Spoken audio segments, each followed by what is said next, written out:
Check one.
The following program is presented by DSPN Live.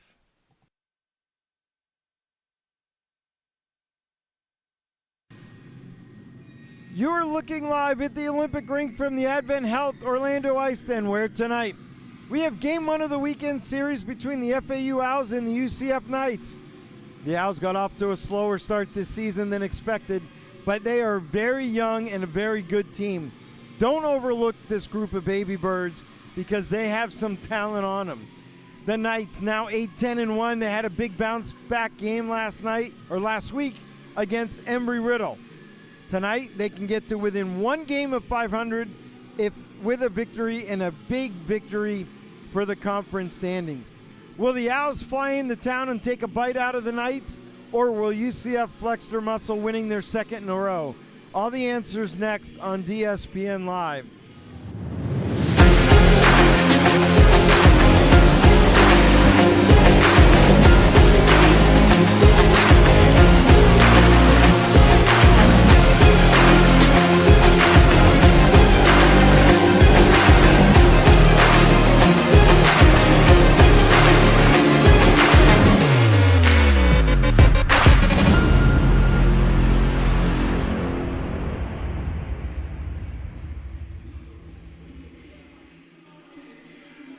Good evening, everybody, and welcome to UCF Hockey on DSPN Live, your premier destination for all things amateur hockey. I'm your host, Louis DiPaolo, and I'm thrilled to bring you all the action here from the Advent Health. Wow. The Advent Health Ice Den on the Olympic sheet. We've got in-depth analysis, we've got replays, we've got interviews from some of the best players in the game. It is going to be exciting. Tonight I got my UCF intern Giovanni Ancona. He's going to be joining us shortly. He's going to be my color. And then we've got college's greatest cameraman, Jake Gorhano. He'll be joining us shortly as well. For the FAU Owls, slower start than what they wanted, starting to play better hockey. For more on the Owls, here is head coach Andrew Yagoda moments ago. All right, everybody, I'm here with head coach Andrew Yagoda. Andrew, welcome to the program. Thank you, Lou. So, welcome to Orlando. Nice and warm. You. I hope you brought your stuff to stay warm. It's going to be in the 20s tonight and tomorrow night. It's warmer than Idaho. Oh, speaking of Idaho, we got a shout-out coming up. You got to stay tuned and listen. All right, this season, FAU Owls, a little slower start than what you were hoping for. You're playing better. You got a really young group, though. Let's talk about your thoughts on the season so far in FAU. Young group. We thought we were going to start out a little bit hot, but we didn't, and it took a little longer than expected to get to where we are. It seems like we're now plugging along the way we wanted to originally. And when you don't have a lot of juniors and seniors, it's hard for these freshmen and sophomores just to understand the commitment, the schooling, the college game, the travel, the physicality. You're playing against 23, 24, 25-year-old kids. They just don't understand that coming out as a freshman. Yeah, it was a learning curve. You know, some of these guys are big bodies. Sure. And their body size belies their age and maturity level. Yep. And it takes a little getting used to. But they figured it out about 5 games ago. And I used to talk about how there's an economic cycle called the hockey stick, where, you know, there's flat, flat, flat, flat, and all of a sudden you take off. Right. I was hoping we were going to take off about 10 games ago. You're close. We're getting there. The stick was just a little longer than what you anticipated. Yeah. Well, listen, they call it hockey in paradise for a reason. Scott Grosky and I have been friends for years. I know the FAU program. You get to play down in Boca. When you look at the roster, you don't have just Florida kids. You got kids from Long Island, two kids from Canada. Yeah. You guys are like recruiting from everywhere for hockey in paradise. It's a great place to play, you know? Sure. They're from everywhere, and they blend really well once they're there. Scott does a great job. I mean, it's Scott Grosky, it's Mark Hyman, it's Coach Long and Mark Renner and Coach Hoy. Wait, we can't give Renner too much credit. He's going to be watching. That is true. That is true. Yeah, they're great guys, you know, and I got to call a lot of their games. And so the FAU program is strong and doing well. You got 2 teams. That's awesome. Yeah. That works. It's exciting. And the top team's doing great. Yep. They're starting to click. And I know that their schedule wasn't a prime schedule, right? Mainly because of the conference changes in the beginning of the season, right? Yeah, but they're doing great. Well, back to this FAU team. 2 weeks ago, you beat Florida Southern not once but twice. Then you followed up with 2 tough losses against Tampa, but you played 2 really good clubs. Tampa, let's face it, they're one of the best D3 teams in the country. But what were your thoughts on that last, beginning of the semester? The Florida Southern games were a real team effort. It was the first time we really tried to play more of a team game rather than a line game. Yep. So there were designated people for designated spots and tasks, and they executed. Players of the game, actually, that game were those designees, and they did a great job. They were beat up, but they did a great job. Tampa was different. Tampa has a lot of skill and speed. Yep. And truth be told is that they were 1-goal games until the very end. Right. And unbelievably, we won a draw finally in that game, in one of the games, and we put it in our own net. So it was a 2-goal difference at the end. Oh. But it was a great game. I mean, I was proud of how they played. The tempo was fast. There are a couple of guys that are still getting used to the speed, and they didn't get a lot of shifts at the end. Right. But they're learning to keep up. Yeah, I was just going to say, as long as they're learning and getting better, that's the key, right? Yeah, exactly. So tonight they got another learning opportunity. They come here into Orlando. They've got an Olympic sheet of ice in front of them. You and I know the angles are different. Yeah. How do you combat that when you don't normally play on Olympic sheet versus UCF where they play every weekend on it? Interesting question. We talked a lot about it on the bus, actually. And we watched a little bit of film, and if we execute correctly, we're going to have some good success today. Our guys are slippery and fast. and the extra space will do wonders for them. I was just going to say, people always think of it as a detriment coming in. Yeah. Depends on your team. Tampa comes in, they love the East-West game. Yeah. So it can be used to your, to a positive, like you said. If you think about it, you just got to remember dots in defense and don't get caught. Yeah. And then you're okay. I actually look at it, it's a much larger chessboard with a lot more space. Right. So you can see the pieces a little bit better. Some guys are still getting used to the speed, though. They still see blur rather than actual focused people. Right.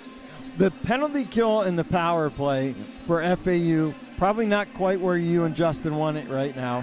But what do you do now to work on that? What have you been able to do? And then how do you think it'll affect tonight's game? The space will help our power play. And we worked on our penalty kill separately to be a little bit more aggressive in certain spots. But on the power play, we actually focused on creating space rather than being a little bit more stagnant. We rely on skill and the other team's movement rather than our own movement. So we're trying to adjust to that. And I think the extra ice here will be beneficial. So we usually end this interview with the starting goaltender. Yep. Who's your starting goaltender tonight? Tonight, Matt McMillan. And tell us a little bit about Matt. Matt's from Maryland. Strong personality. Very smart young man. I would say kid. That's an attorney speaking. Strong personality. He's got fire. He's full of combat and piss and vinegar, if I'm allowed to say it. Yeah. He's anxious to go. He was a little bit beat up a couple of weeks ago, but he's nice and healthy now, and he's ripping at the seams. Well, that's awesome. To get out there. That'll make it fun. Yeah, he plays the puck a little bit better than most. So with the space, as long as he doesn't go to the corners, we're good. But we might be able to see some fast rushes. Yeah. Oh, that'd be cool. Yeah. Well, I know that there's people watching that are big fans of FAU hockey. Maybe out in Idaho, Mrs. Potato. Yeah, Mrs. Potato. You want to say hi? Yeah, shout out to Kathleen Anike in Boise, Idaho. Probably the furthest person watching. I'm not sure if she's an FAU fan or a Yagoda fan, but either way is fine. She's got the jersey on. It doesn't matter. She does. All right. Well, listen, Coach, thanks. Thank Always you, a pleasure. I appreciate it. Back at you. All right, we'll be back in just 1 minute. The Orlando Ice Den Pro Shop is your one-stop shop for all your hockey needs. The Pro Shop carries all lines of the top protective gear and equipment. The Ice Den staff is trained to fit you in the right gear and recommend the best equipment for your skater skill level. Stop by the Ice Den Pro Shop now, or you can call them at 407-916-2552 and tell them that Lewis sent you. All right, for the UCF Knights, they got back in the win column Saturday. That was huge because they are playing for a seat in the conference championships that'll be College Hockey South at the end of the month down in Coral Springs. For more on the Knights, here's head coach Chris Brewster moments ago. All right, everybody, I'm here with head coach Chris Brewster. Chris, welcome back to the program. As always, happy to be back. Glad to see you're dressed up. You got out of your daytime attire, which is always nice to see you. Certainly would prefer this over what I just mentioned minutes before we hopped on here. So, all right, season so far 8-10-1. A chance right now to get one game closer. We're back at home after 4 games on the road for this UCF team. You won last Saturday. Big crowd, big game. Only detriment, I thought, and we've talked about this before, they didn't play 60 minutes. The second period was probably a little nerve-wracking for you. Yep. Your plumbing issues probably would have got worse if you were there. But, they played really well. They responded in the third period. So whatever your second intermission speech was, the kids responded to that. Yeah, and we've talked about it since the start of the season. That's been our big issue. Since the first puck drop, really, is getting guys from the first shift to play all through that last shift. Right. And that's not an overnight thing to get every single player to buy into that. It takes time. It takes a lot of energy and effort to kind of chip away at that old mentality of, oh, I can go up 2 goals and I'm fine. Right. But we come to this higher level of college hockey and. Albeit Division III, you go higher and higher and higher. That doesn't matter. No. Like, you have to play 60 minutes night in and night out And the team that does that is the one that's going to be successful. And, you know, we can play. I think last weekend, I'll give our guys 57 minutes, because those 3 minutes in the second period, where, you know, Embry Riddle was able to chip away 3 goals. It was. I went into between the first and second. I said all it takes is 4 shots to tie this game. And we come back. I know. And we come back, and I'm like, guys, what did I just tell you? Yep. That's all it takes. And the guys responded to that. That's kind of where that, holy smokes, that light bulb kind of went off for them. It was like, we have to dig in. We have to dig our heels in and start playing. I got to do both games last weekend, and if you missed it, it was a lot of fun in both nights, but for different reasons. But out of the 6 periods of hockey that those 2 schools played, there was 2 periods that tilted the whole weekend. You know, one in Daytona for them, and then one here almost for Embry Riddle. But then, you know, UCF took over the first and the third and came back to what was working. So a big win. Turnovers were a problem Friday night. They were not as much of a problem on Saturday, or odd man rushes.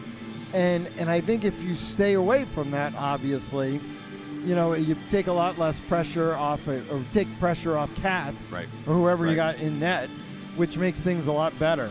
Right.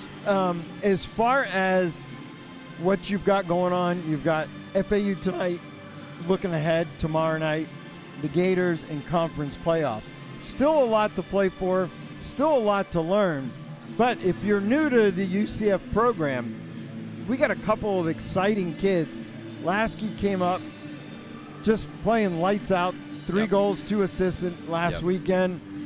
Javier played, right? Dode played last night. And then tonight we got another new Knight playing. Talk about Ethan. Yeah, Ethan's been he's been a huge addition thus far. You know, I'm excited to get him in a Knights uniform tonight for the first time. You know, he came to me towards the end of the semester and was talking with our captains. And, you know, I really think he's going to be a big contributor, especially I've got him kind of mixed in with, you know, he's not mixed in with JT or Graz or Lasky or those guys, but I think he's going to make a big impact where his role is needed. And that's kind of strengthening that bottom 6 area where we've tended to be okay in.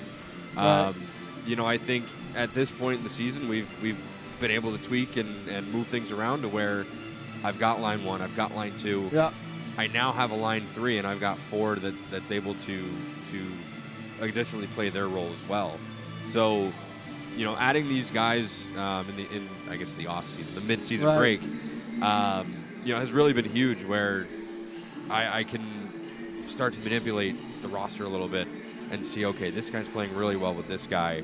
And take it into competition. Exactly. At this point, I almost have too many options. That's okay. But that's better it's a that blessing than and a the curse. other. Exactly. Correct. Because when I saw them play, when I saw Lasky come out last week and then Dode, and then JT didn't play the one game, but then he played the next game. Big difference in UCF hockey with everybody.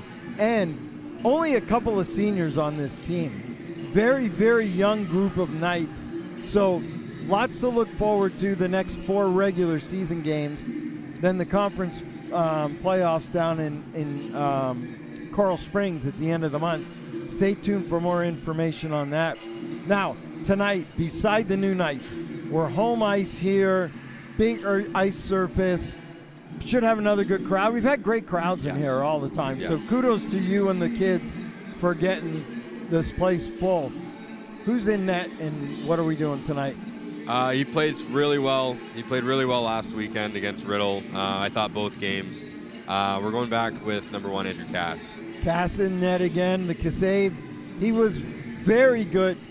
You wouldn't know if you looked at the score Friday, because he kept UCF in the game Friday in that first period when there were just tons of turnovers. In fact, Embry Riddle was furious. They thought they should be up 4-0. But comes back, like you said, played at home, played Saturday night. Senior leadership, senior wisdom, that's what you need between the pipes. Yeah, 100%. And he's really stepped into that role, especially now with Drake's Drake's going to be backing him up tonight. Yep. Drake's back from injury. Cool. But they were kind of one of the big tandems last year, and they're back in business. So it's exciting to see them. And I'll shout out Phil as well. Phil's played great. He's played an awesome role, playing behind Cass. And I'll jump back to beating USF earlier this season. In Tampa. In Tampa, yeah. So, yeah, I've been very fortunate to have 3 solid goaltenders at my disposal. But Andrew's going to be. He's rock solid. He's been rock solid thus far. Yeah, great kid too. All right, Coach. Always thanks. Thank you very much. Glad you got your stuff fixed at the house. It's always nice to see. All right, we'll be back with more after this. For all of your mortgage needs, think Seminole Money Tree. Our dedicated staff delivers exceptional one-on-one service that is second to none in the industry. Yes, the American dream of homeownership is alive and well, but it takes the right team to make it happen. We offer FHA, VA, and conventional financing anywhere in the state. For more information, visit us at SeminoleMoneyTree.com, established 1986. All right, welcome back, everybody. Louis DiPaolo, G, and Kona, welcome to the program. Thank you, Louis. Thanks for having me. Yeah, UCF student. He does a great job for us here at DSPN Live. You want to say hi to somebody watching before we get started? Dad, what's going on? Greetings all the way from Miami. He's watching in his hotel room right now. Yeah, he doesn't have any meetings, so this is like his downtime. So nice. Hey, thanks for watching, Dad. Well, he's soft. He's got hand warmers because it's a little cold. All right, to the game tonight. We got a great game here for everybody. We were talking about, you and I during the break, about FAU's leading scorer. And they've got a couple of guys that start off on the same line to their top 2 guys tonight. Let's talk about them real quick. We've got Sam Watson and we've got Peter Petito. These guys are on the top line, like you mentioned. And these guys love to fly around. I mean, they're great shooters. They're very skilled. I mean, Sam Watson is, I think, tied 9th right now in league scoring for the College Hockey South for this division. So this guy's really good. He's definitely going to, UCF's got to keep an eye on him. But we'll see what happens here on out. Sammy Watson, I was in France with him with the College Hockey All-Stars. He is going to be our first intermission guest. Now, we're going to get to what we call here Lewis's list, our keys to the game. And first, for this FAU team, we've got a couple of things going. Bus rest. They got to get off the bus. They just got 4.5 hour ride from Boca, went to the hotel for an hour, and had to get right back in here. They got to get their legs going, G. They got to get it going. I mean, whether that's the treadmill or playing some keep away, in the parking lot, playing some soccer, whatever that is. I mean, I personally have been accustomed to being on long bus rides and getting off. It's not a fun feeling. Certainly this is a hockey game, so you got to be moving your feet. But, yeah, I mean, they got to be ready. So the Olympic rink we talked about, they're on at 100 by 200. That'll be different. The power play and the penalty kill, both special teams unit for this FAU group, sorry, that's our referees, has struggled scoring and keeping people from scoring. That's going to have to be better tonight. For this UCF Knights team, what they need, simple. They need more Lasky love. He was terrific last week, Lasky, his first weekend for UCF. 3 goals, 2 assists in 2 games. They also want to get off to a quick start. Action Jackson, I know Colin Jackson, we talked about. He's one of the bottom 6 that, if you look at the 3rd and 4th line, he's one of the leaders there. He's a digger, he is a gritty kind of player, and he got it going last night. And then Graz goes big. Graziati, big heart, not the biggest size, but he's going to be starting tonight with 2 giant Knights. That should be a lot of fun for him to feed JT Fuller and Lasky. So we will be back in just a minute. If you are a new member of our DSPN Live hockey family, welcome. If you're a returning member, welcome back. In either case, stay tuned to this message and see how you can be a part of our memory of a lifetime. We want to bring you the best quality program to watch your favorite player, help grow the game, and create memories that will last a lifetime. Hello, everybody. I'm Louis DiPaolo, and that's the DSPN difference. It's not about us. It's about you and your player, and we're giving you 2 ways to be a part of our program. You can email us at dspnlive@gmail.com or call 786-505-DSPN on all play-by-play games and give a shout-out to your favorite player. Our officials are mic'd up and ready to bring the action right to your home. Hear them speak with the players and calling penalties just like you're on the ice. Player and coach interviews based on availability for all college and championship youth hockey games. We have DVDs and digital downloads available for purchase on our website within 48 hours after the game. Hook it up to your big screen. Follow us on social media, post the pictures, and create memories that will last a lifetime. Friends, family, and military personnel all over the world watch ESPN Live, and now it's your turn to sit back and Watch him as well. hang on. We got a problem here. We got our referees on the same channel as my man G. Let me shut that. Are you good, G? Yep. Okay. There we go. All right. We'll figure that out. I have to work on that during the intermission. Anyway, we got a great game here for you. UCF hockey on DSPN Live. The Knights looking to improve their seeding in the conference playoffs. And then the FAU Owls just looking to keep building on what started out to be a better semester than last semester, G. We've got our lineups from our man in the PA. That is going to be Mr. Ray Bertoff.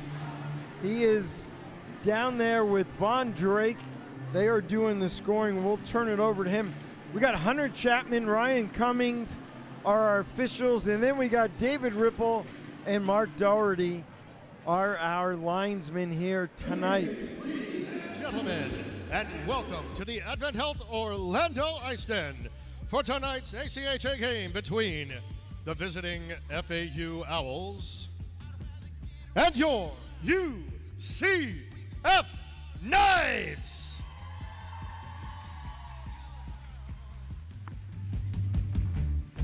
Let's get a little bit louder. Let's get a little bit louder. Gotta get a little bit louder. Let's get a little bit, turn it up. Let's just see how high we can go. Now, ladies and gentlemen, let's meet the starters for tonight's game.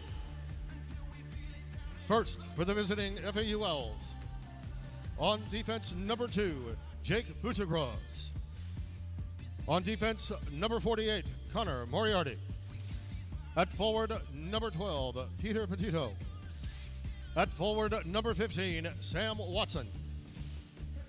At forward, number 29, Nick Adanovsky. And in goal for FAU, number 70, Matt McMillan.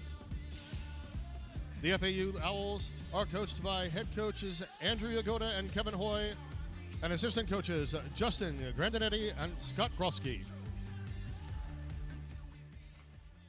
Now, ladies and gentlemen, let's meet the starters for your UCF Knights.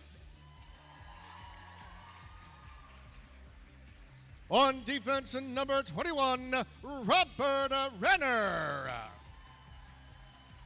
On defense, number 27, Kevin Flanagan. At forward, number 6, J.T. Fuller. At forward, number 23, Aiden Lasky.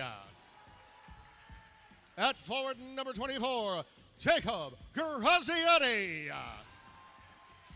And standing tall in between the pipes for your Knights this evening, your goaltender is a number 1, Andrew Cass. Your UCF Knights are led by head coach Chris Brewster. Ladies and gentlemen, at this time we ask that you please rise, if you are able, and remove your hats and join with our players, coaches, and officials as we honor America and the men and women serving our country with the singing of our national anthem.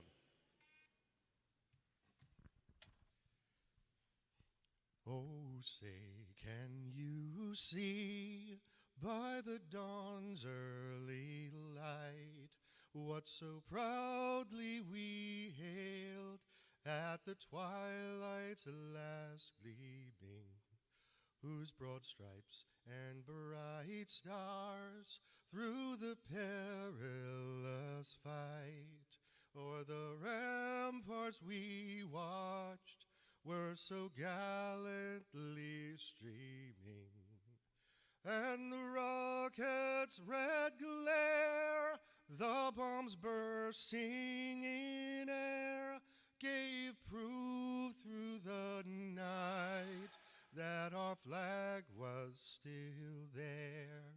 Oh, say, does that star-spangled banner yet wave o'er the land of the free and the home of the brave?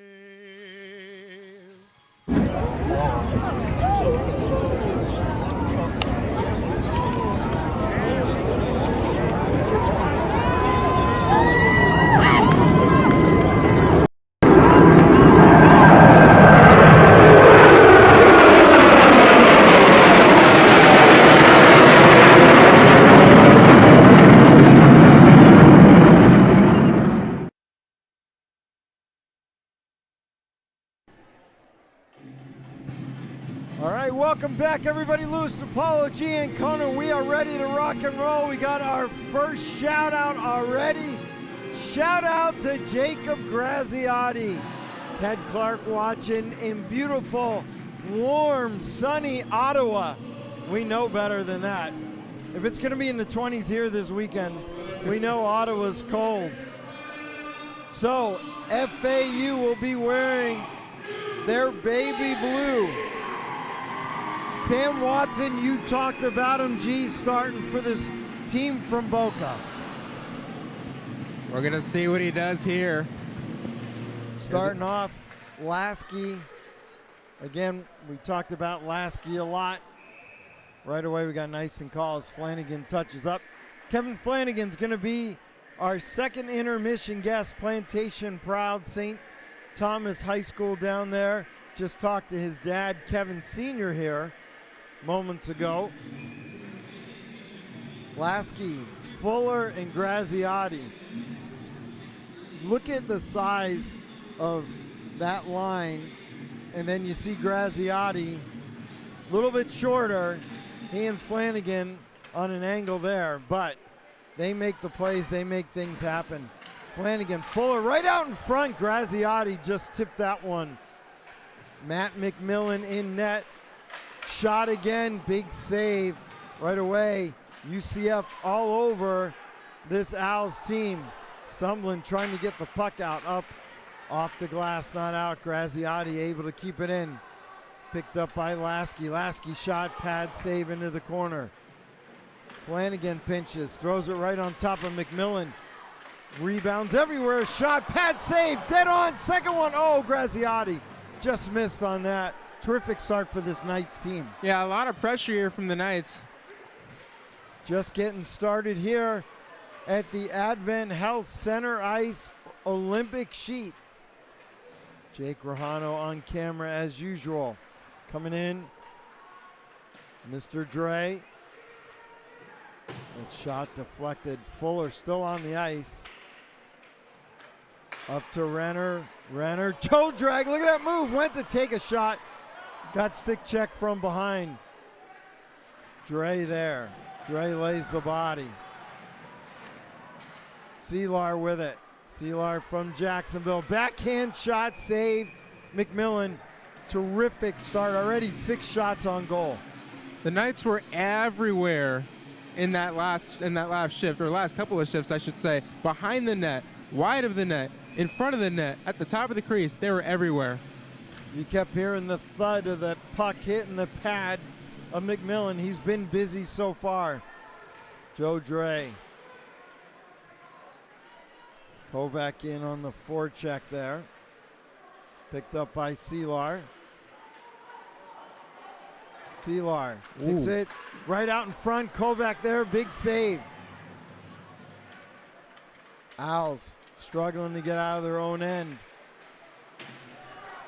Down there is Buffard. Beckham picks it up.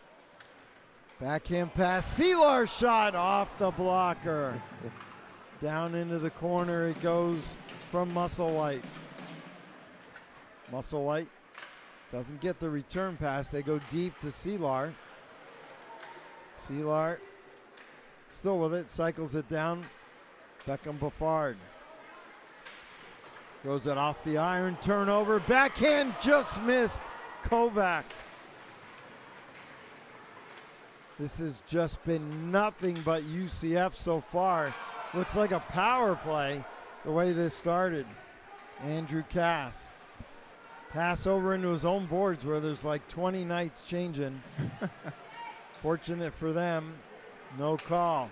Action Jackson, one of our keys, number 4 for the Gold and Black. He turned things around last year, got UCF on a winning streak when he became the bumper in the power play. We got our first penalty of the game coming up. We'll get the call here from our official. I believe we have this correct now. We'll give it a whirl.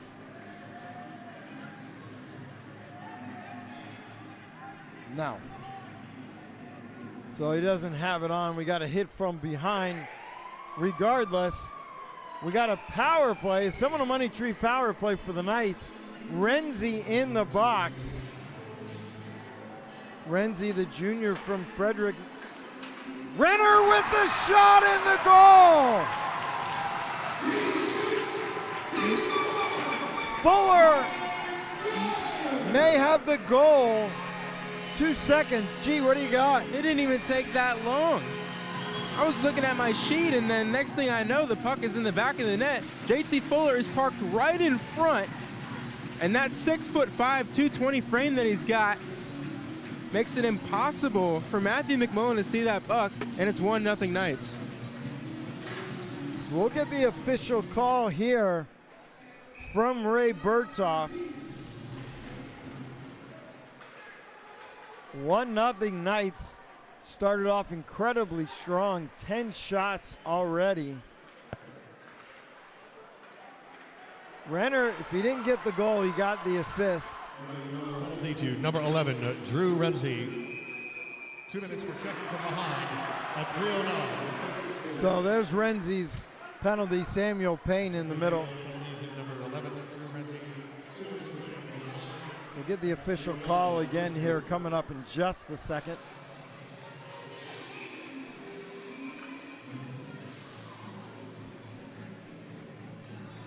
Want to say hi to Jessica Grandinetti, Justin's wife, watching down in South Florida. You got a good man there, Jess. I like him. Goal! Scored on the power play by number 6, J.T. Fuller. Assist by number 21, Robert Renner. And number 12, Joseph Dre. Time of the goal, 3:11 of the first period. So there's your goal scorers. We got 2 assists, one from Renner, one from Dre, that power play goal. Special teams huge again. They were dynamite last weekend for this Knights team. There's an empty net. Oh, how did that not go in? Renner, take a look at this. Well, Renner once again getting involved with the play. Action Jackson's going to curl around here, and then nobody picks Renner up. He's wide open. Almost got a good handle on that rebound, but McMullen was able to slide over to deny him. Wow. Maria, your son was robbed. Bring the cuffs out, baby. That was just stone cold robbery by McMillan on an empty net. He comes back. Renner on that shot. Musselwhite up off the boards. There's our first look at new Knight, Ethan Annexy, number 34. He's coming up here on the near side, trying to get him on that long pass. Couldn't do it. Codsey dumps that one in. Bouncing puck. Cass with the save. 14 shots to 1. Baker, that goes off Dre in front. How many times have I said that in his career? He's just a terrific defenseman.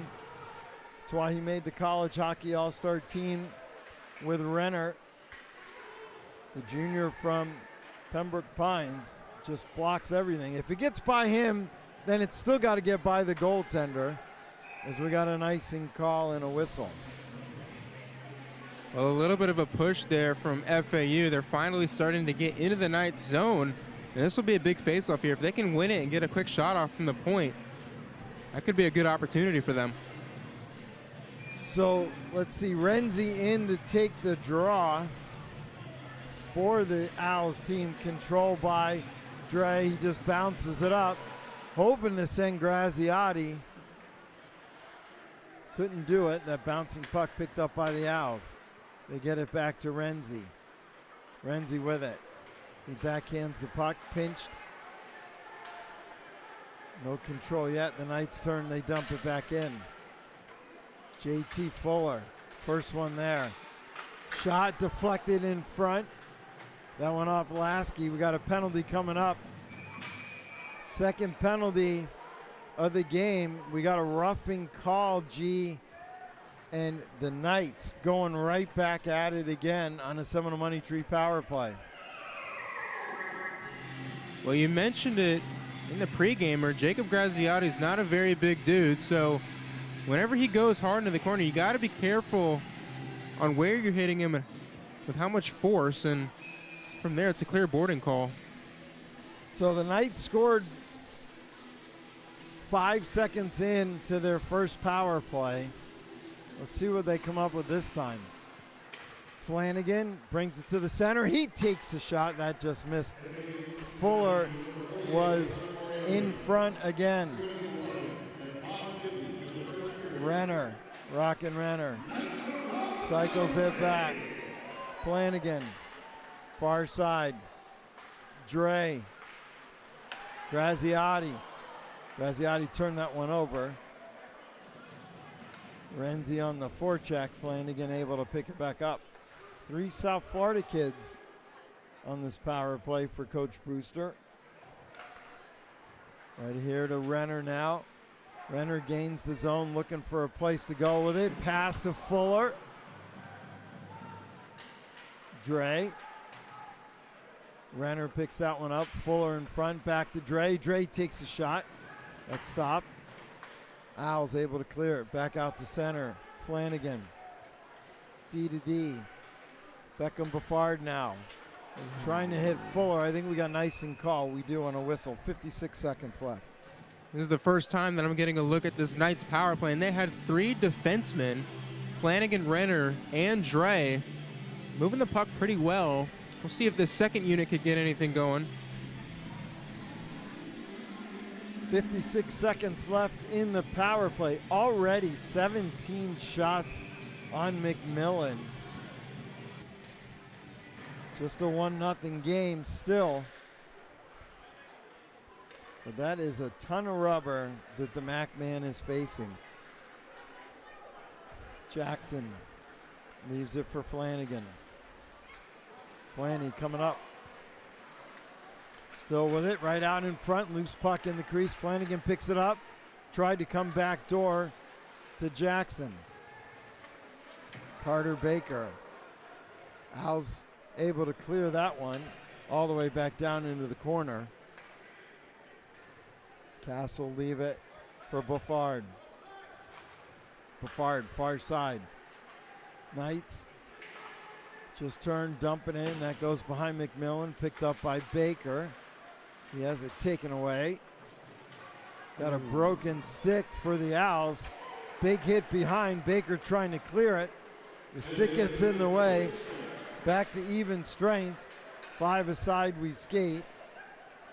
Owls able to kill that penalty kill. Nearly a turnover. Terry right on top. Terry from Long Island. Michael Terry from Comac. His brother plays for the Gators, so a couple of Terry boys got out of that snow and ice to come down to beautiful sunny Florida where it's going to be in the 20s. What a welcome. Right? Knights able to dig that one out from behind. Coming up here, dumping that one in is Lasky. Baker there, chased down by Jackson. Owls back behind their net, turn, they chip it up all the way down, and we got an icing call and a whistle at 11:10 left here, first period. Well, I love to see some physical play in these games. We saw Amadeo Pivanka throwing his weight around on a couple of shifts ago. We've seen a couple of big hits here early in this first period.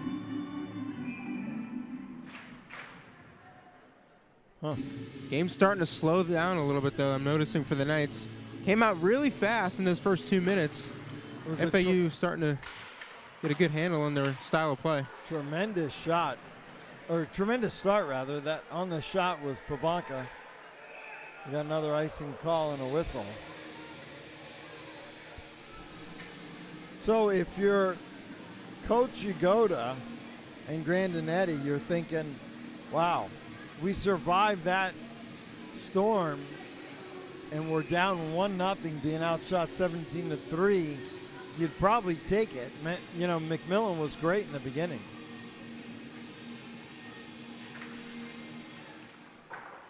Fuller lost that draw. Knights not able to control it. Renzi picks it up. Renzi turns up and off the glass. Cleared to center. UCF dumps it right back. Butchergross coming in from Massachusetts. Toe drag. What a play off the post. Nearly a DSPN moment right there for the sophomore from Weymouth, Mass. Toe drag got around, beat Cass, kind of, because the post was there. Andrew's going to tell you that he had it played perfectly. Coming right back in, Bayona. Bayona looking for a place to go. Just throws it on Cass. He'll hold on with a whistle. Well, a good burst of energy there from Butchergross. The defenseman, Gaffiatulian, had absolutely no idea what was coming his way, but a close chance there. I think he about grazed the iron, and then it trickled right through the crease. Unfortunately, none of his teammates were there to pounce on the rebound. But a good chance there. It should give the FAU Owls a little bit more energy and a little more hope to get back into this game after a slow start.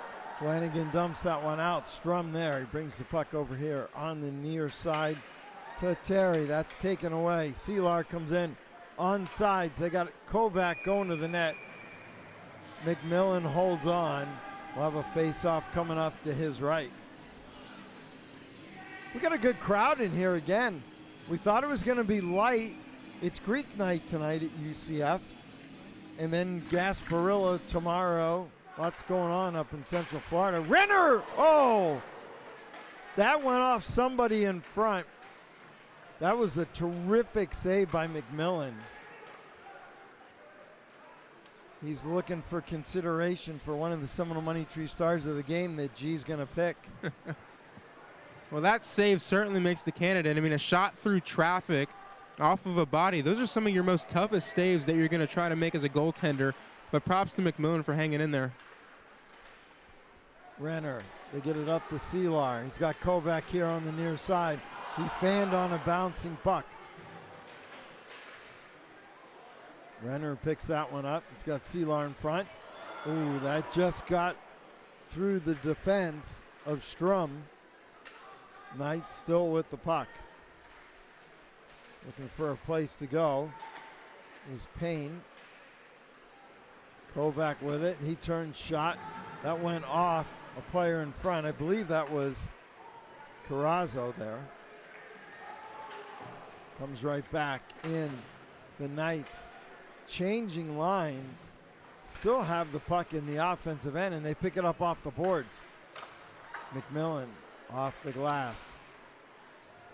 Santiago down low. There's Jackson. Captain Carson comes in to make a play. Now we got a one-on-one battle with Dre. Taking a shot.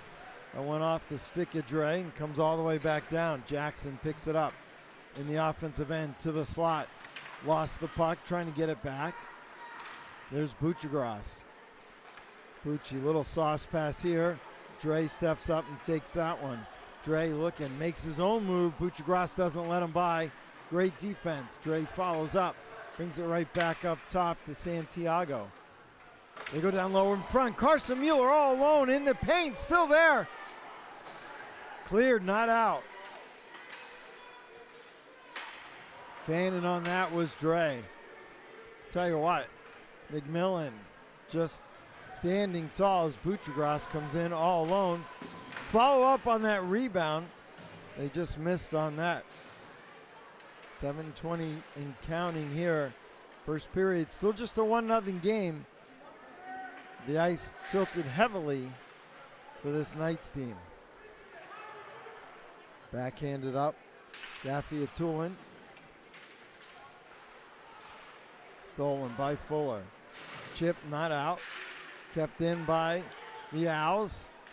Working hard on the far side. Bartoshevitz. And they score. My bad, guys. I didn't see it. Jake did. He's got the replay on a turnover. This is a terrific pass by Bartoshevitz. Completely fools the defenseman. And then sitting there all alone there is William Comtois Tuman. And we got an even game at 1. So, we were talking about how dominant the game has been in favor of this UCF Knights team. One shot, and just like that, it's tied, and this crowd is quiet here in Orlando. I thought Cass had it and went right through. A save he would want back. We'll get the official call from Berthoff here in a minute. Owls with some life. Scored by number 37, William Comtois Tuman. Assist by number 23, Alex Bartoshevitz. Time of the goal, 13:07 of the first period. That was all effort as that puck came right out in front.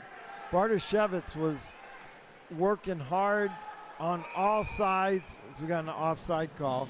And he chased on that loose puck, G, and like you said, he made a beautiful pass coming back. And the rest, as they say, is history. Yeah, it was almost, I mean, it's almost as if he had eyes in the back of his head there. I have no idea how he read that his line mate was right behind him. I believe that was Ethan Annexy defending. Annexy was completely fooled. Big hit, turnover right out in front. Crowd looking for something. Brought back up top. Missed on that shot. Flanagan now. Flanagan with it. Can't control it. Ethan over here. That just gets by him. Renzi comes in. They got a man going deep. Pass shot. Oh, what a save that time. Wow. Beautiful play. Take a look at this replay. The puck is going to kick all the way up the boards, and it'll be Renzi that scoots by Annexon, and then he's going to feather this one right through the legs of Renner, and then crashing the net. I believe that was Ian Ocelli. Yep. And it was stuffed up by Andrew Cass, keeping this game at 1-1. Terrific play by FAU. Just a better save. Nice job by you, Ancona, pronouncing Inicelli, right? Thank you, thank you. I have to, if I don't pronounce an Italian name correctly, I think my grandma would start a war. Your grandmother, your father, me. You'd be in big trouble there, pal. All right, back to live action here. FAU looked like they were going to get just crushed the way this game started. Have remained calm and composed, and here they come again. The puck just squirts free into the corner. Seelar. Now we got Flanagan down. The puck will come out, and the net is off. So our first intermission guest, Sweet Caroline Sammy Watson from Delaware. Delaware, Ohio. Bet you didn't know there was such a place. Interesting. So there's a city of Delaware and there's a state of Delaware. Didn't know that. See, listen, we do everything we can for you UCF interns just to try to broaden your horizons. Hockey, geography. We got a delayed call coming up. We're going to have an FAU power play. We got a slash. Gee, pretty impressive right now. This FAU team, they came out, looked like they were not ready to start the game, but Seelar in now with 4:36 left. We got an Owls power play, a Michael T. Gibson penalty kill for this Knights team. They bring it back up to the point over here on the near side.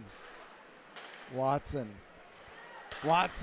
shot off the side, comes all the way back down.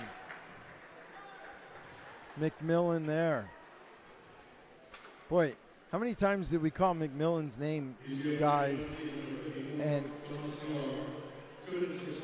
he just absolutely kept them in this game. It could have been 3-4 easy. Losing an edge were the Owls. Watson comes right back now. They set out Butchergrass, another toe drag. Boy, he is shifty. He is a lot of fun to watch. May end up on that D2 team next season with Christian and Renner. He's all alone in front, couldn't get it to him. Watson gets, ooh, beautiful play by Dre. He stopped the pass that time, not the shot. 1 minute left. Dre all over. Throws a body behind the net, comes right back up front. Fake shot. FAU still hasn't pulled the trigger. That's blocked. Renzi with it. Throws it in front. Butchergrass with the backhander. Just missed. They're running about 15% FAU on the power play this season. Graziotti with the steal. Graziotti had a shorty last week. Comes in, toe drag. Couldn't get around, loose puck. Oh! Lasky had an open net. Couldn't put that one in as that puck squirted free. Baker. Off the wall. Renzi, one last rush, trying to toe drag, couldn't get around Renner. Carson Mueller picks that up. 4 seconds left. Owls bring it back to the point. Shot doesn't get through. Seelar out. Back to even strength we go. Seelar. Mueller. Seelar with the shot. Picks up his rebound behind the net. Fuller throwing the body around. Seelar picks that one up. Got a man right in front. Two men. Renner right there. McMillan loose puck. The fans are unhappy. The referee couldn't see it. Oh, man. I believe Renner tucked it home, but like 2 seconds after the ref blew the whistle, or maybe like 0.2 seconds. So, referee said, hey, I lost the puck, blew the whistle, lots of bodies in front. Much to the chagrin of this excellent crowd we have here at the Advent Health Orlando Ice Den.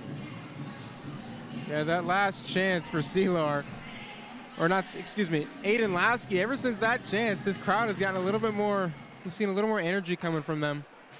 Renner with a shot deflected. Terrific play by Renner as he got that one right on net. Big save again. Net stays on. Santiago with the deflection. Renner all alone. Shoots. He scores.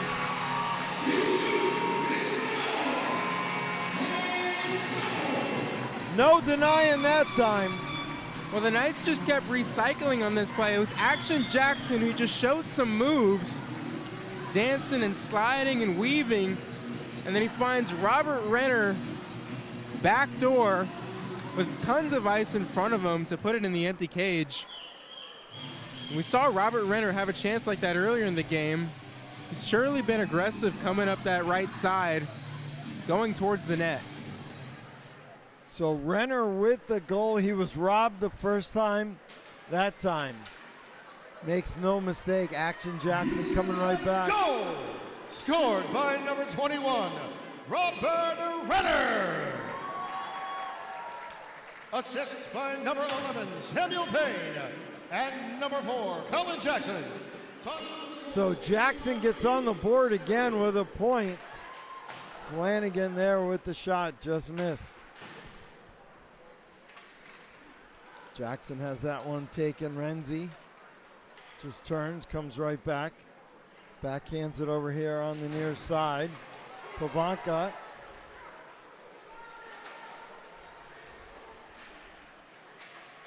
Battle in front.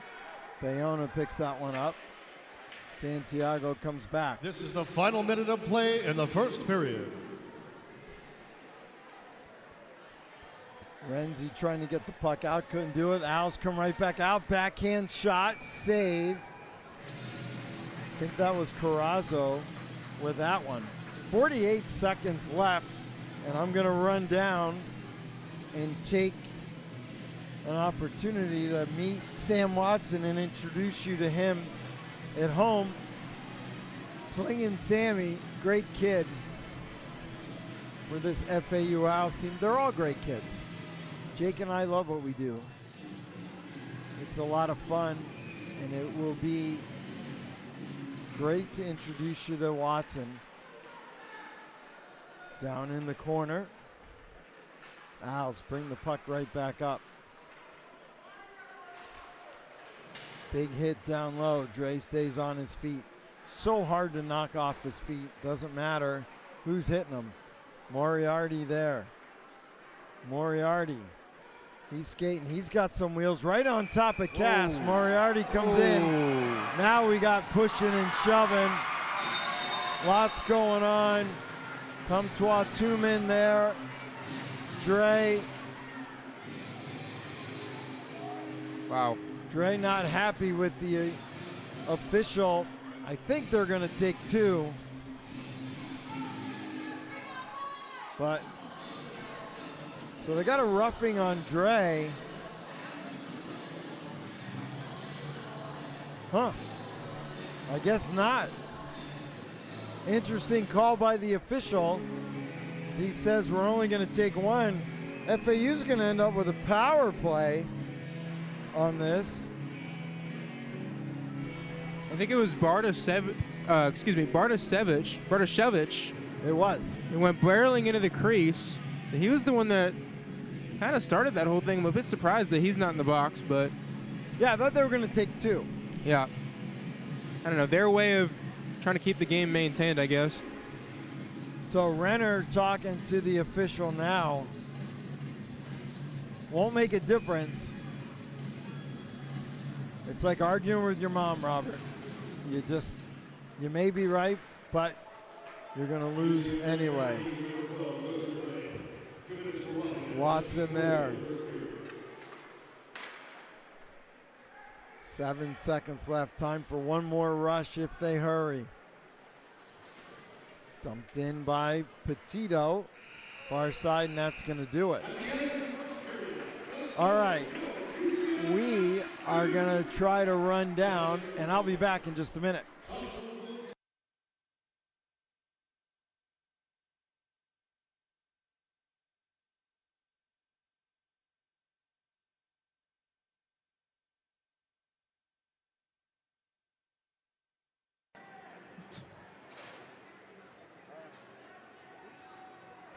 All right, you got me? Yep. Okay. Exciting first period, guys. A lot of fun, a lot of back and forth action. We'll go down and see if we can get Sam Watson to come. He's over there talking to Renner. Renner was part of that trip when we went over to France. Renner, Dre, and Watson as well. We'll get a chance to talk to Sam coming up.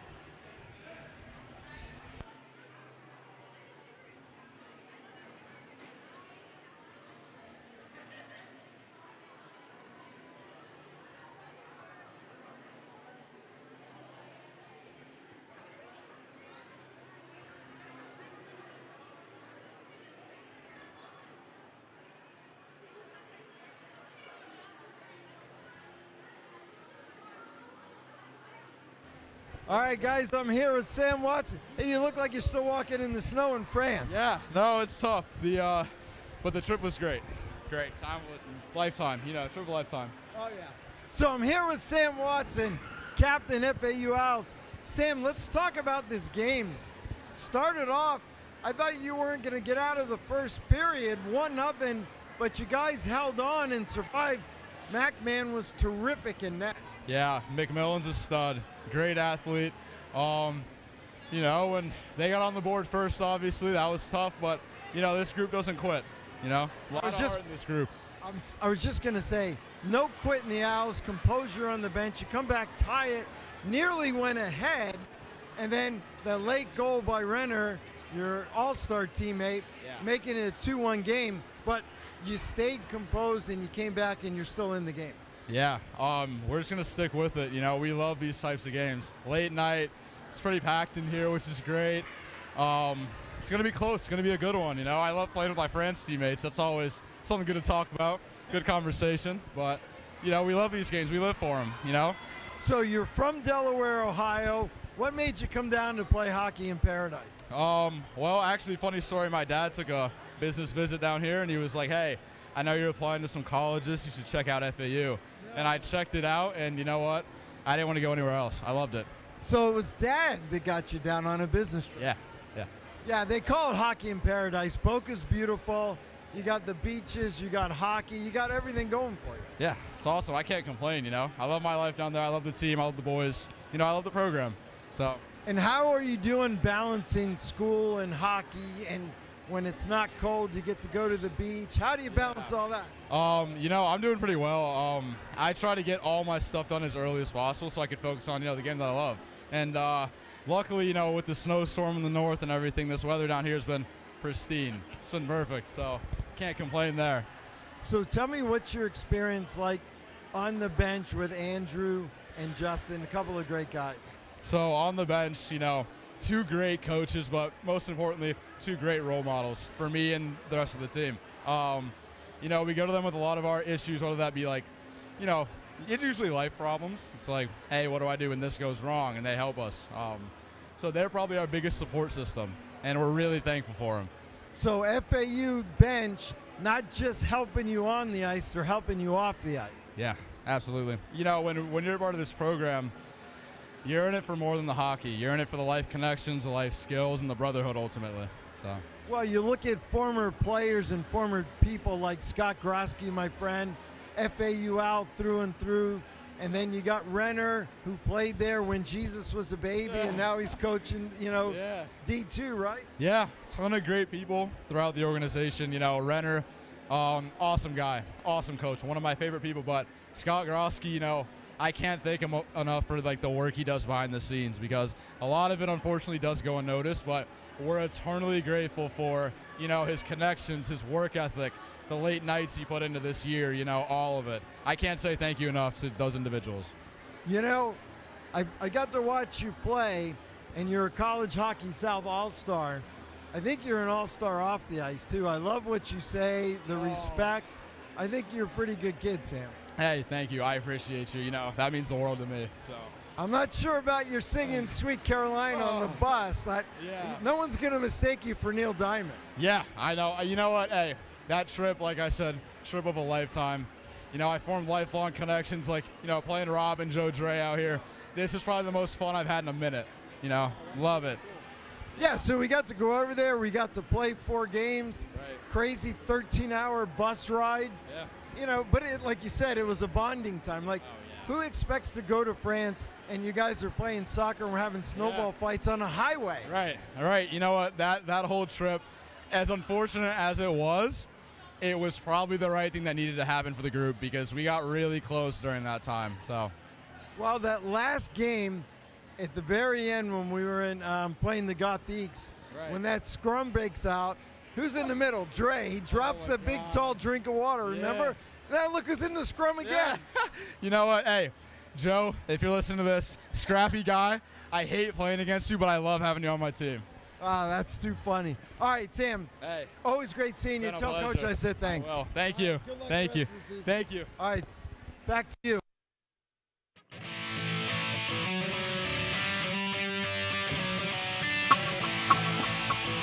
I chose to attend Florida Atlantic University. It was one of my first choices actually as a university because I came actually to tour the campus while I was still in high school, and I just fell in love with the atmosphere, and I saw such huge potential to be a part of making traditions. What really did it for me were the really impressive buildings like the renovation at the Night Owl, the rec center, the brand new stadium.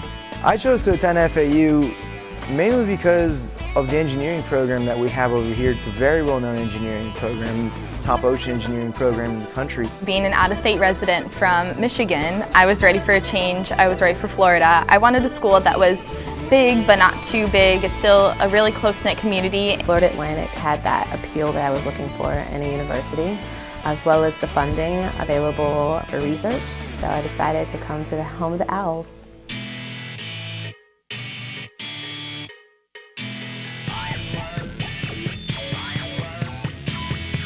FAU is up and coming, and it's taking a stance, and it's becoming more well-known and more popular throughout the entire state as well as even areas of the nation.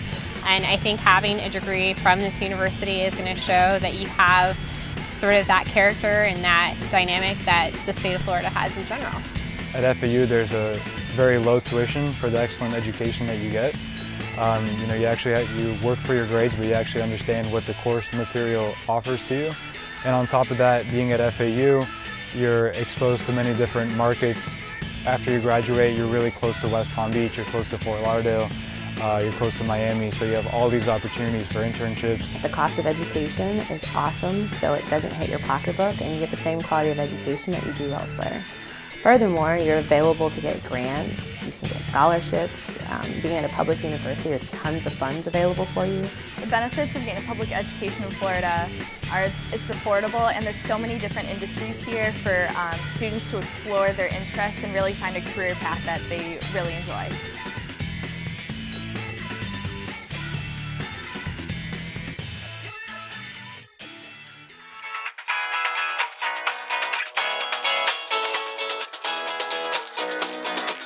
We want to welcome you to the newest neighborhood of Disney Springs, Town Center.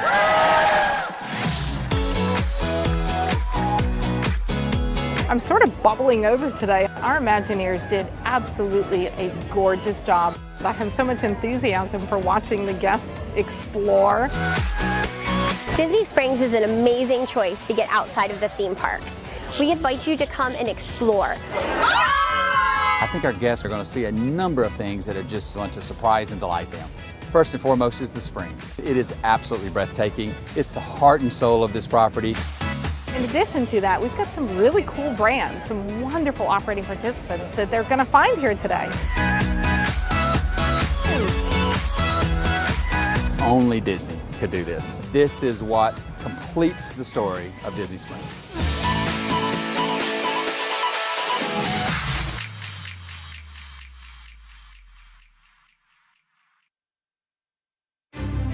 Here, matching bedazzled shirts are worn proudly.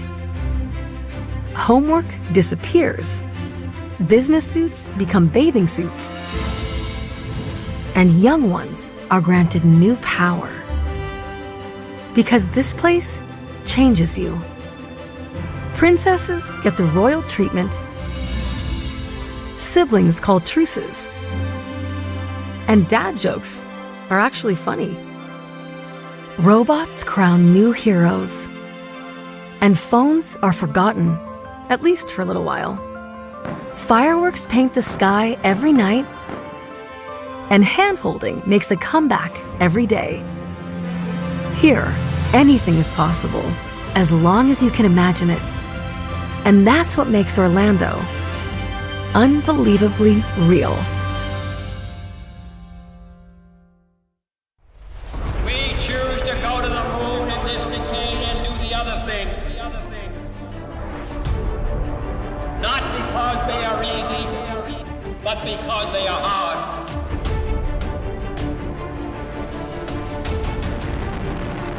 Mercy, go. SMA is go.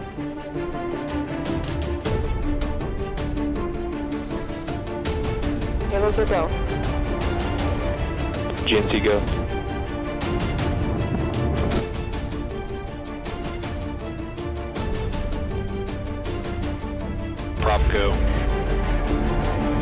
go. SCE, go. GC, go. Go. OSM, go. Go for initiate terminal count. FTS, go. And resilience rises. Give you a go to resume count and launch Artemis 1. And liftoff of Artemis 1. We rise together back to the moon and beyond.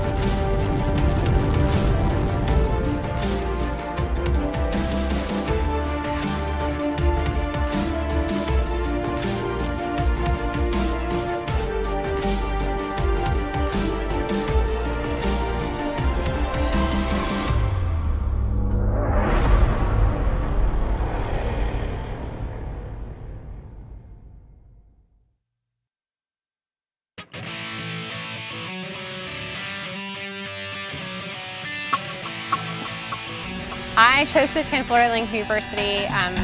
It was one of my first choices actually as a university because I came actually to tour the campus while I was still in high school, and I just fell in love with the atmosphere, and I saw such huge potential to be a part of making traditions. What really did it for me were the really impressive buildings like the renovation at the Night Owl, the rec center, the brand new stadium.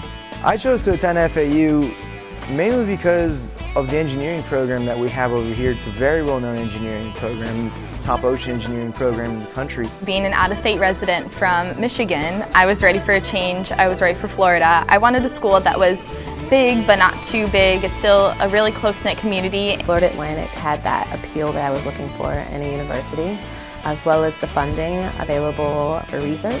So I decided to come to the home of the Owls.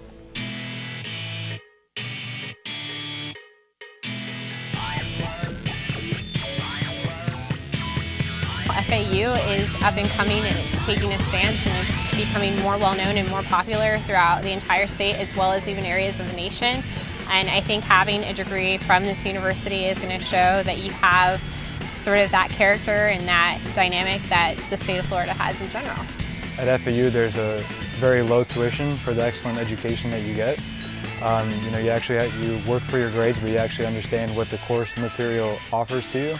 And on top of that, being at FAU, you're exposed to many different markets. After you graduate, you're really close to West Palm Beach, you're close to Fort Lauderdale, you're close to Miami, so you have all these opportunities for internships. The cost of education is awesome, so it doesn't hit your pocketbook, and you get the same quality of education that you do elsewhere. Furthermore, you're available to get grants, you can get scholarships. Being at a public university, there's tons of funds available for you. The benefits of getting a public education in Florida are it's affordable, and there's so many different industries here for students to explore their interests and really find a career path that they really enjoy.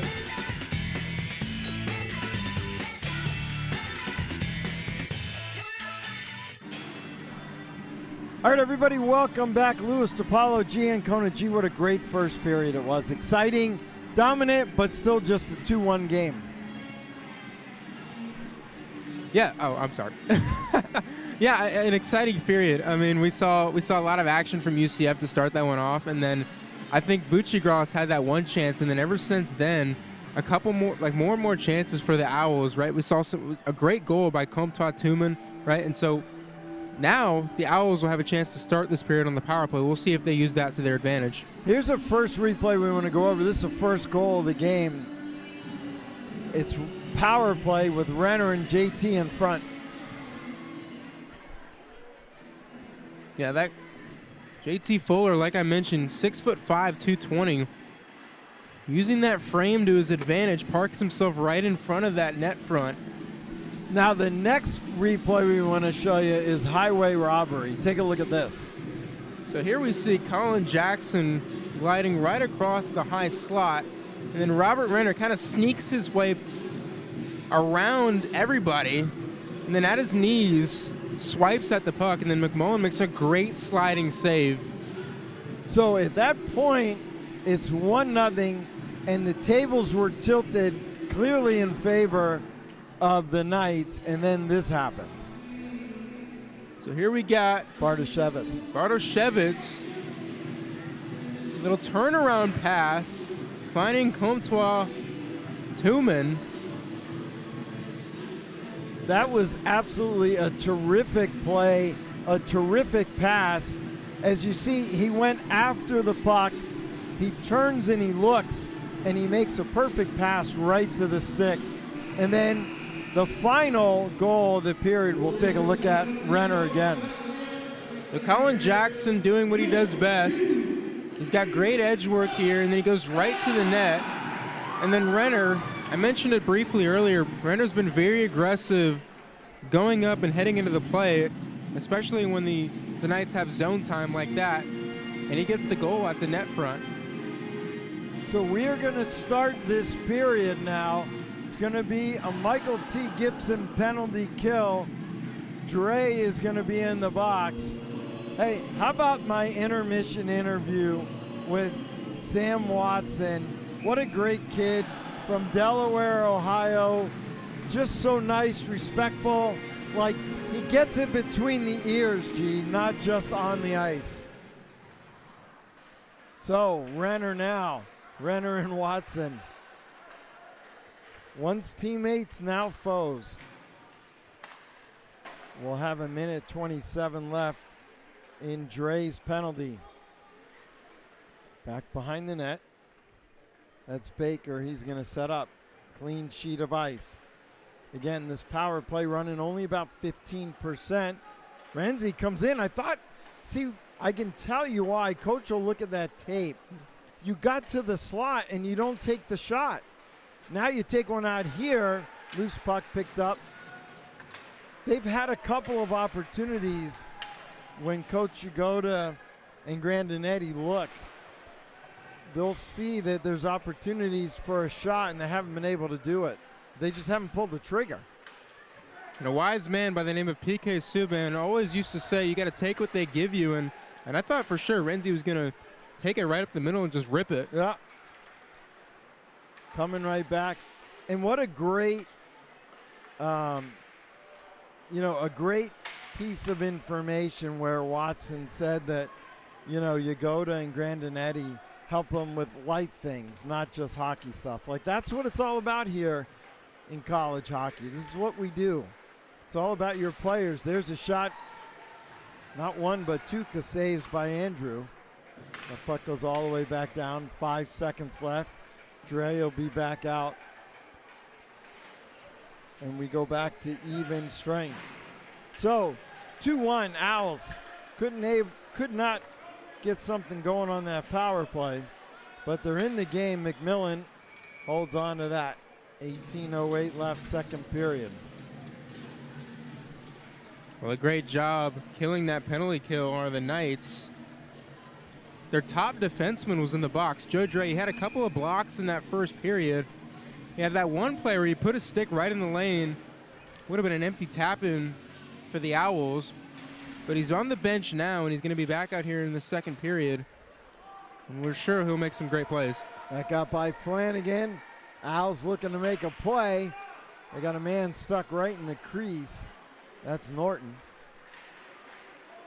Turn dump that in. We got an offside call and a whistle with 17:51 left.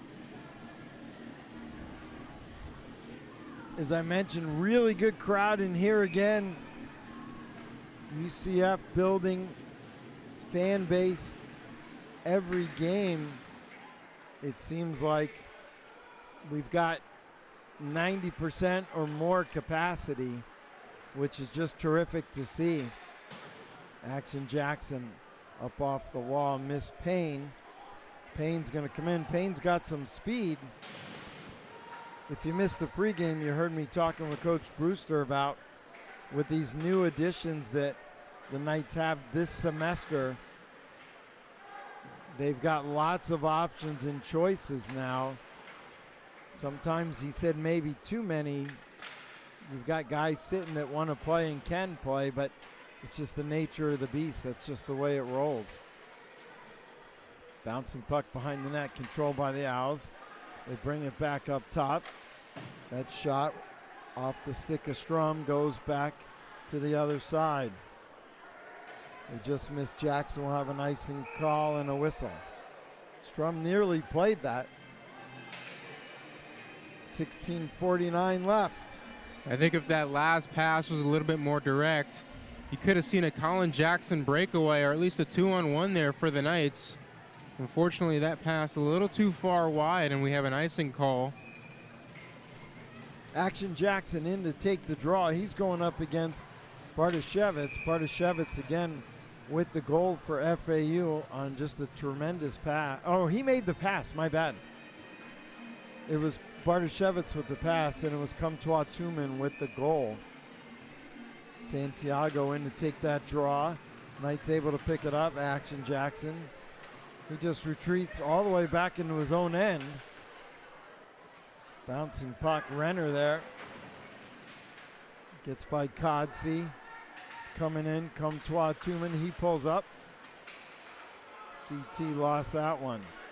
Knights with some speed. Lasky had that big start, and then he got quiet. Fuller, Lasky, and Graziotti, the top line for the Knights.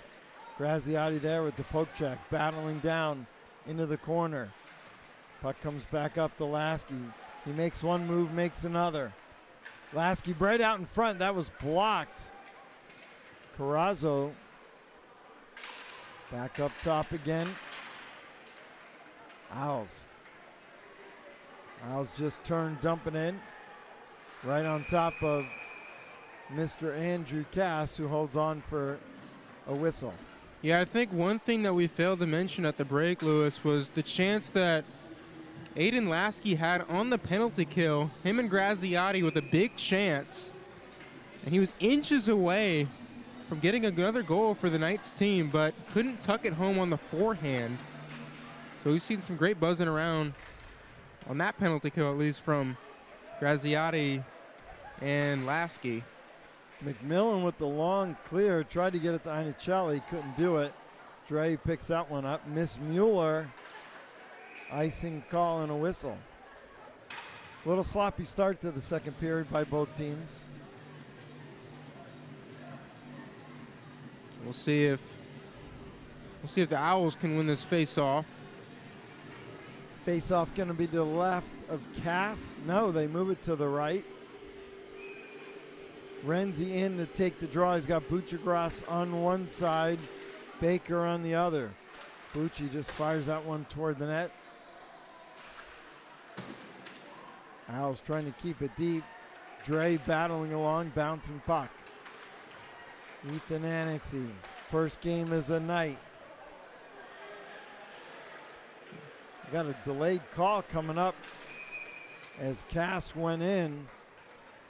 So we've got an interference call, says the official.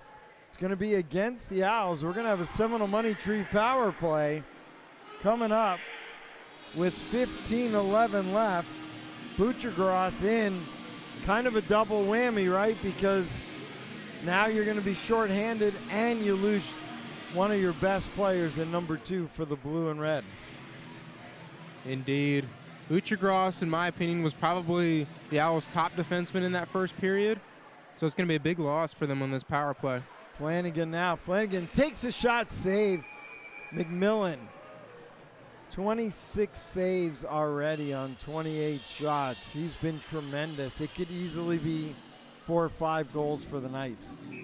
It could be, but I mean, we've seen some sprawling saves from McMullen. I mean, he had that one near the end of the first period where he's literally laying in his crease to keep it out.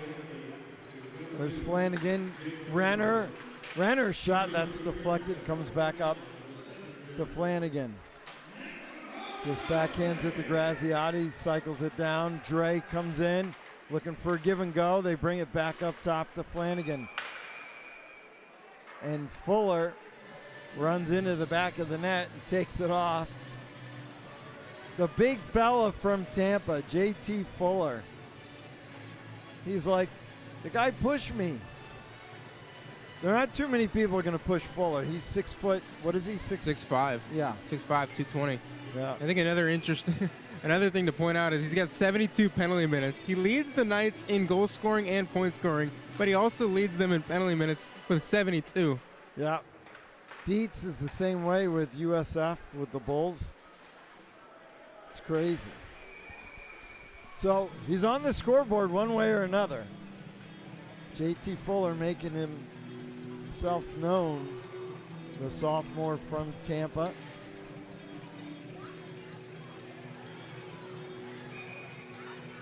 Graziati in to take the draw, wins that back to Flanagan. Flanagan, nowhere to go. He goes to Graziati, who sends it down low. Fuller. Graziati goes right back, up off the skate. Just about a minute gone by. Flanagan picks up one out of the air. Kotze with the hit on him. Graziati, Flanagan, nice pass. Renner deflected again off Fuller. There's one from the point. Renner with the pinch. Dre there to cycle it back down. Another deflection. Fuller, you just put him in front and let him deflect everything he can. The defense of this Knights team doing a terrific job getting that puck to the net. Long stretch pass off Beckham Buffard. 25 seconds left. Buffard there, up and off the glass. Orlando product. Knew him when he was 8 years old. Played for our youth travel club here. 10 seconds left in the penalty to Bucci. Puck comes all the way back down. Seelar, a little slow to get there. Giving Petito a chance, shorthanded. All right, we are back to 5 aside. Penalty kill, doing pretty good for the Owls. They come right back in, sticked aside by McMillan. Penalty kill coming in was 74%. Right now, looking pretty good for this Owls team, all things considered. Baker lost that. Action Jackson. Shot, save, covered up by McMillan. Yeah, it was a great job on that last power play by the Owls to prevent Robert Renner from gliding anywhere near down low. Mentioned it a couple times, but he loves to go in that crease area right just outside the circles.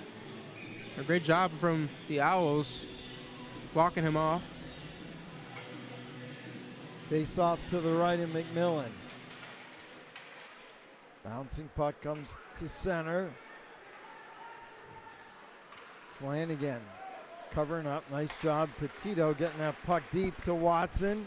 Watson backhanded it. How about that? He's an FAU Owl because his dad was in Boca on a business trip. Your dad recruiting for you. Icing call coming all the way back. You know, one player that's out there right now is Peter Petito, number 12 for the FAU Owls. We haven't seen a whole lot from him in this game.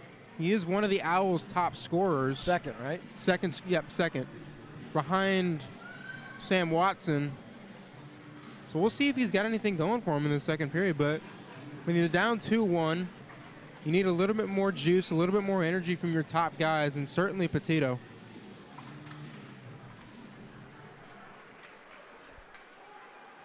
Right back at you.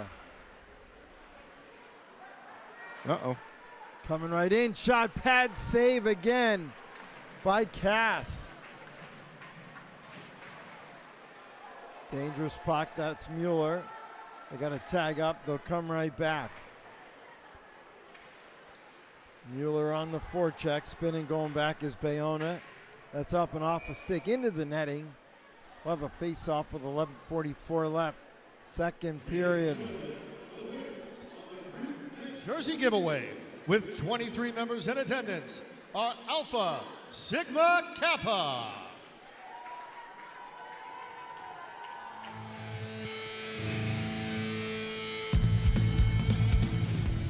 You a member of a frat? I'm not. I am not. I got asked to join one actually, and I respectfully said no. Jake was a member of a frat. He was the president of WTH. Coming right back now. FAU turn. Couldn't pull a trigger on that. Great opportunity. Inicelli again got that puck deep. Dre with it. Now we got a holding call. So it looks like our new Knight, Ethan Annexy, going in for holding. And we're going to have an FAU power play. A Michael T. Gibson penalty kill for this Knights team.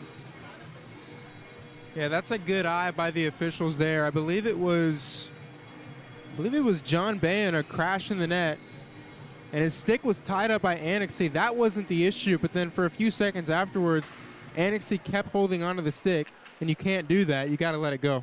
Well, he plays men's league with Jake. That's where he learned it. See, 2 minutes for holding at 8:40 of the second period. Owls keep it in. Shot. Andrew Kasave right there. A big glove save. Knights turn that puck over, trying to clear it out. Again, this FAU Owls team, this is the third penalty for the Knights. They get their power play working. They'll be in pretty good shape. 2-1 shots, 35-14. McMillan definitely in consideration just about halfway through this game for one of the Seminole Money Tree stars of the game. Bayona, they go on the far side. It's going to be picked up. They're looking over here to Baker. That just goes off his stick. Graziati on top of him. They fire that down low. Dre. Codsey. Codsey again with it. Codsey from Boca. That's deflected into the corner. Got to call a lot of his youth games. The Codsey family playing down in South Florida. Battle in front. They go behind the net. Oh, they bring it right out. Another opportunity that the Owls had. Baker could have come out. I thought he was going to go backhand on top of Cass, and he made a save. Anyway, Baker comes in. Pass across. Flanagan. Oh, terrific play by 27 for the black and gold. He stopped that pass from coming through, and he cleared it. That's as good as it gets if you're Kevin Flanagan. Reminds me of Nick Lidstrom back in the day for the Detroit Red Wings. And then he cleared the puck afterwards as well. Terrific play by our future guest coming up. That goes off Seelar. Seelar picks it up. 10 seconds left in the penalty. Seelar centered it. Big hit. Seelar picks it up. Just poked away. All right, we're back to even strength. Annexy goes right to the bench. Renner, backhand down low, coming right back out on the post. Second one. That looks like it came off. McMillan holds on for a save. 9:07 left. Well, if you're UCF on that penalty kill, they did a great job killing it off, but there was not much passing going on from the Owls. And if you're UCF, you could put a little bit more pressure. But props to them for killing the penalty. Action Jackson in to take the draw for the Knights. Loose puck, they win it back to Renner. Renner takes a shot. He had Payne in front. They just missed on that one. I want to say hi to my friend Rich McFadden and his wife Kimmy watching in Altamont Springs. Jake, if you ever need a roof for your house, call me. McFadden's Roofing, been around here forever. He's done a lot of work for me and my friends over the years. Great family-owned business. The best there is. McFadden's Roofing. Look him up. Tell him that Lewis sent you. Flanagan now. Flanagan loses. And he's a Philly guy, Jake. So you with all your Ranger gear on. And he's a UCF grad as well. Action Jackson with that shot. Bouncing puck. Picked up. 8:14 left and counting. Flanagan centering pass. Jackson that goes off a stick. Coming up here. The Owls turn. Taking that shot. That was Rothmich. Andrew Rothmich, the sophomore from Pembroke Pines. With that, we're going to have a face-off to the left of Cass. Well, Lewis, I think we got to keep an eye on some of these bottom six forwards for the Knights. A couple moments ago, we saw Justin Sterling right at the doorstep, almost had a little tap in. And then earlier in the game, we had Carson Mueller going in there trying to jam a chance home. So some of these bottom six players who don't have a point or a goal this season, maybe they could get it tonight. Big hit by Pavanka. Beckham couldn't get that one out. Now the Knights finally come out on the far side. Kovac with it. Kovac pulls up, lost it. Regains it. Back behind the net. Sneaking in was Gaffiatula, and they couldn't get it to him, so he throws it. Gets it right back. Centered it again. That goes behind the net on the far side. Oh, big hit. Pavanka throwing the body around tonight. Number 10 for the black and gold. You could see it coming from a mile away with Pavanka.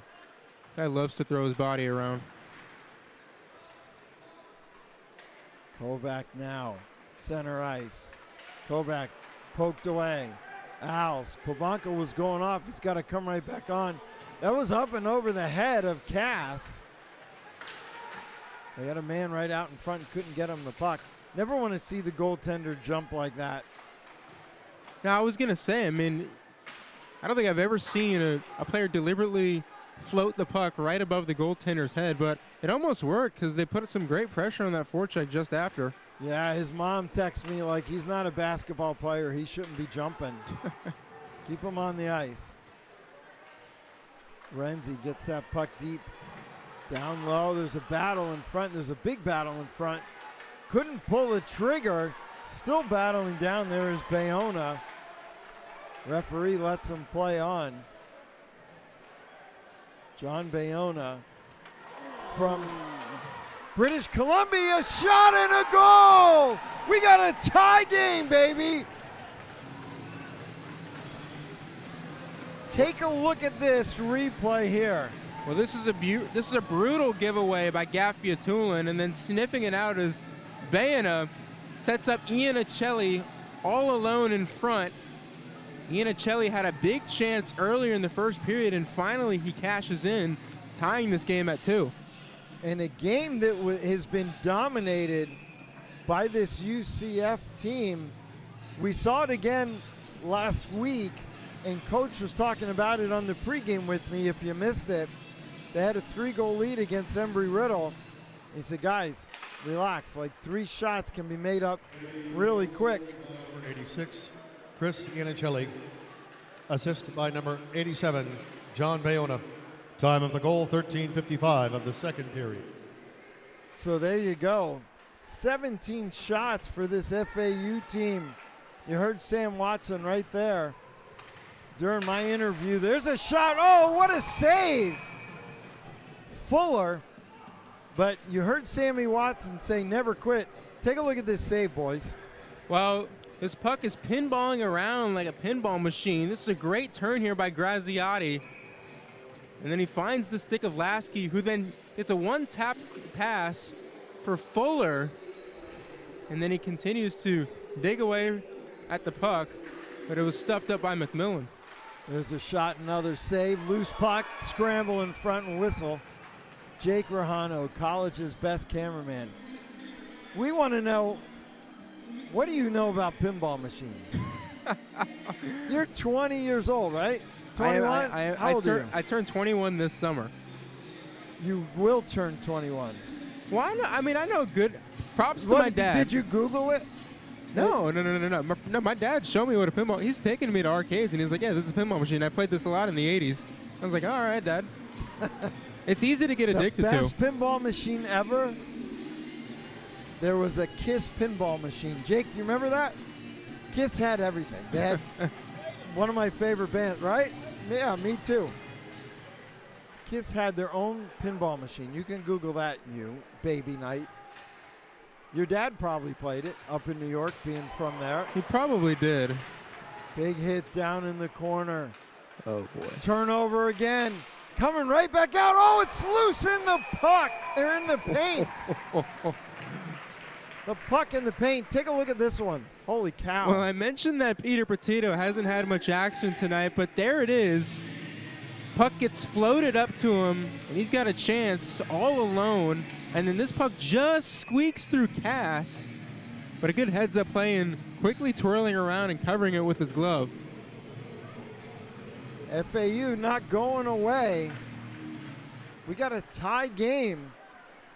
5:11 left, second period. Kevin Flanagan's going to be my second intermission guest. Stay tuned for that as the Owls turn and burn. They got a 3-on-2 if they hurry. Rothmich comes in. Flanagan blocked that. Renner just tipped it up to himself.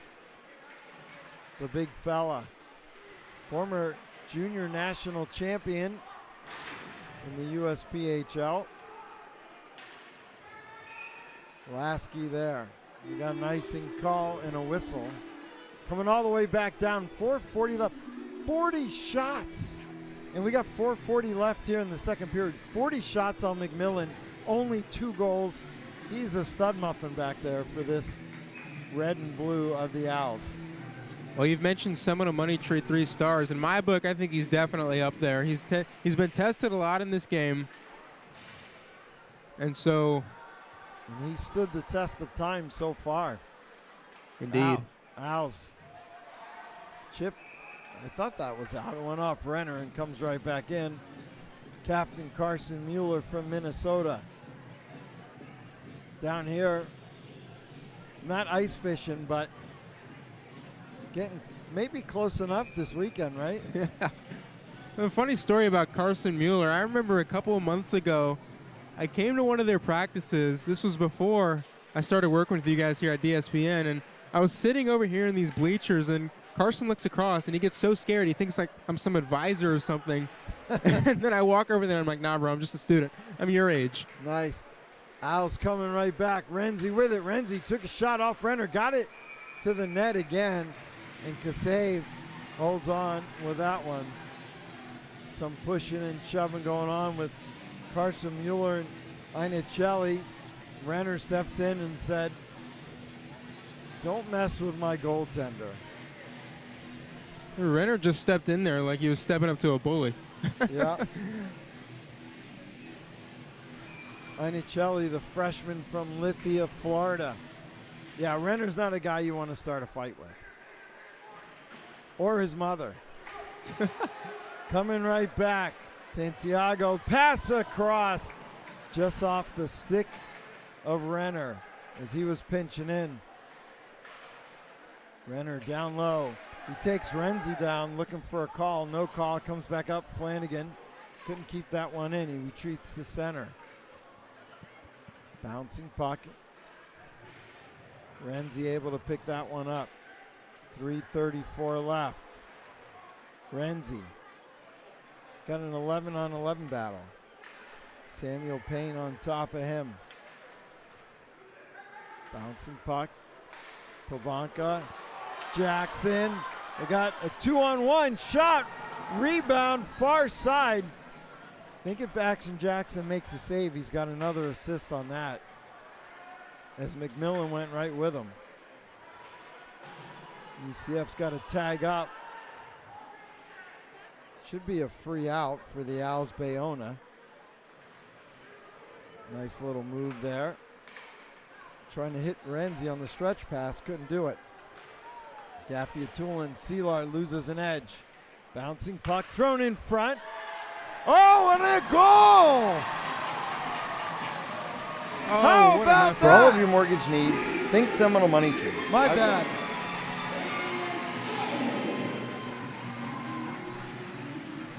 Let's see if, oh, Jake, you're gonna shoot me.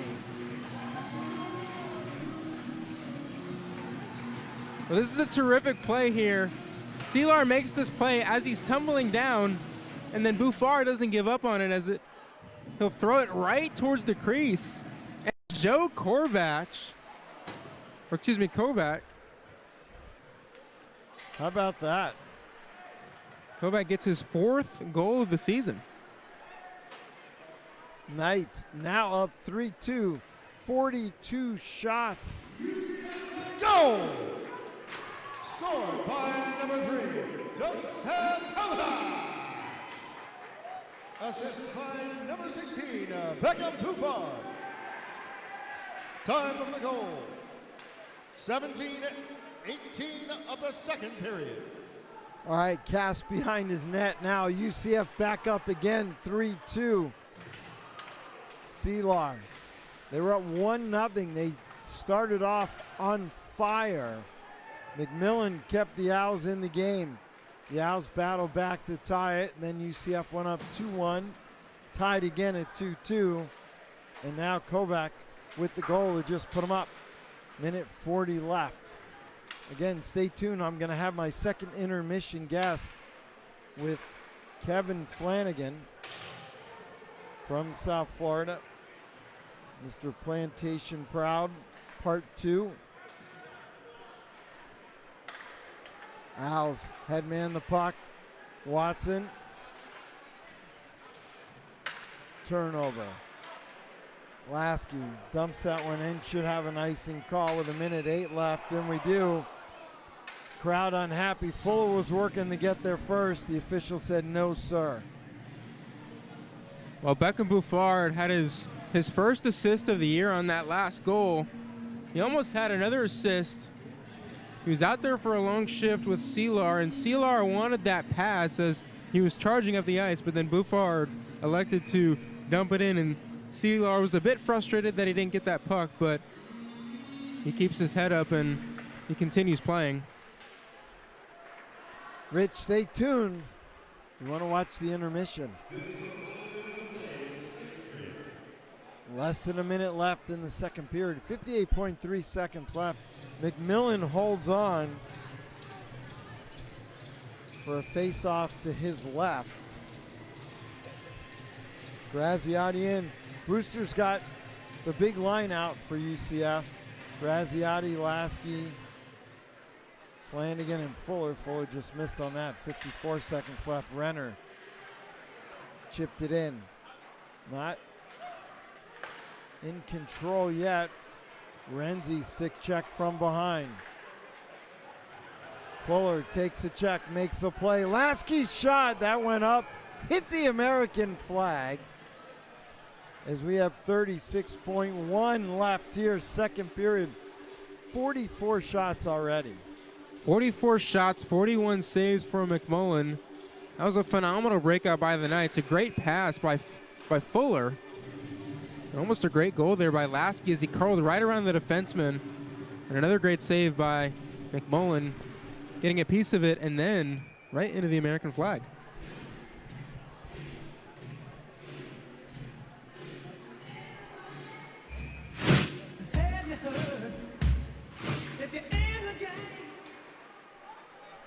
Finish that lyric. See, Jake, we're working with too many young people. We need somebody that understands classic rock. Let's see.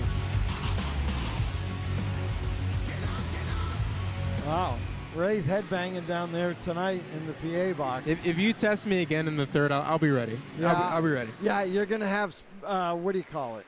What's the app? I got Shazam? It. Yeah, Shazam. There you go. Renner with the puck. They got numbers. Graziati, 17 seconds left. Graz, drop pass to Renner. Now the Owls have numbers coming back. Petito, leading scorer, takes a shot. Andrew with the save as he holds on with 7.7 seconds left here. Second period, back and forth action. 3-2 FAU. It was a smart play there by Petito. He stays out there, but then he gets new line mates. 7.7 seconds left. This will be a big face-off win. Gets it to Watson. Watson throws it in front. Dre with the save. Oh, we got a penalty coming up.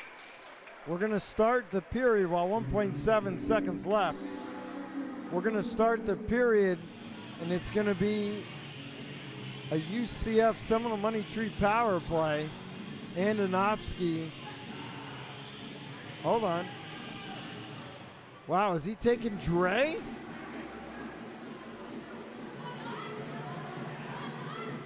Dre, how is he taking Dre when Dre's the one who got tripped? And this is the second time that Dre has been called to the box that has put a question mark over all of our heads. The official's talking to Renner. Andonovsky went to the box, and the official said no. It's Andre. So they're coming over to talk. I thought he was coming over to talk to Brewster. Maybe not. Wow. So we're going to have an Owls power play. The net is empty. They got 6 skaters on. They throw it toward the net. And Lasky just throws that one to the corner. That is just a crazy ending. And the referee talking to Dre. Dre's like, what did I do? So he's talking to him in the crease. I'm not sure what kind of answer he's going to get. Well, let me see if I can get downstairs and get Flanagan real quick.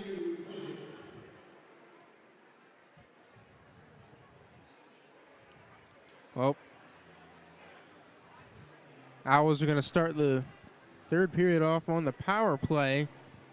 Dre continues to plead his case. I guess there's some understanding now as he skates back to the Knights bench. I don't know what the understanding is. That was a blatant trip. I mean, not that we're playing sides. That was a blatant trip. And the Owls were going to the sin bin. Yeah, Flanagan's coming over here in a second. But the Owls were going to the box, and the referee says no. We can get Ray's call here. Ray Berthoff, our PA announcer, is an official also.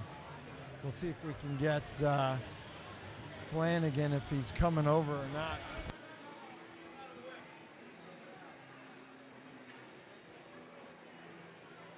Hey, G, give him my headset. Mr. Flanagan is here. We're going to let him listen tonight to his son's interview.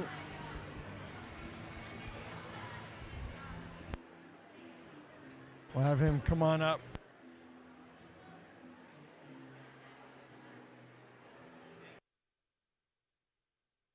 All right, everybody, I'm here with Kevin Flanagan. How are you? Good. How are you? Good.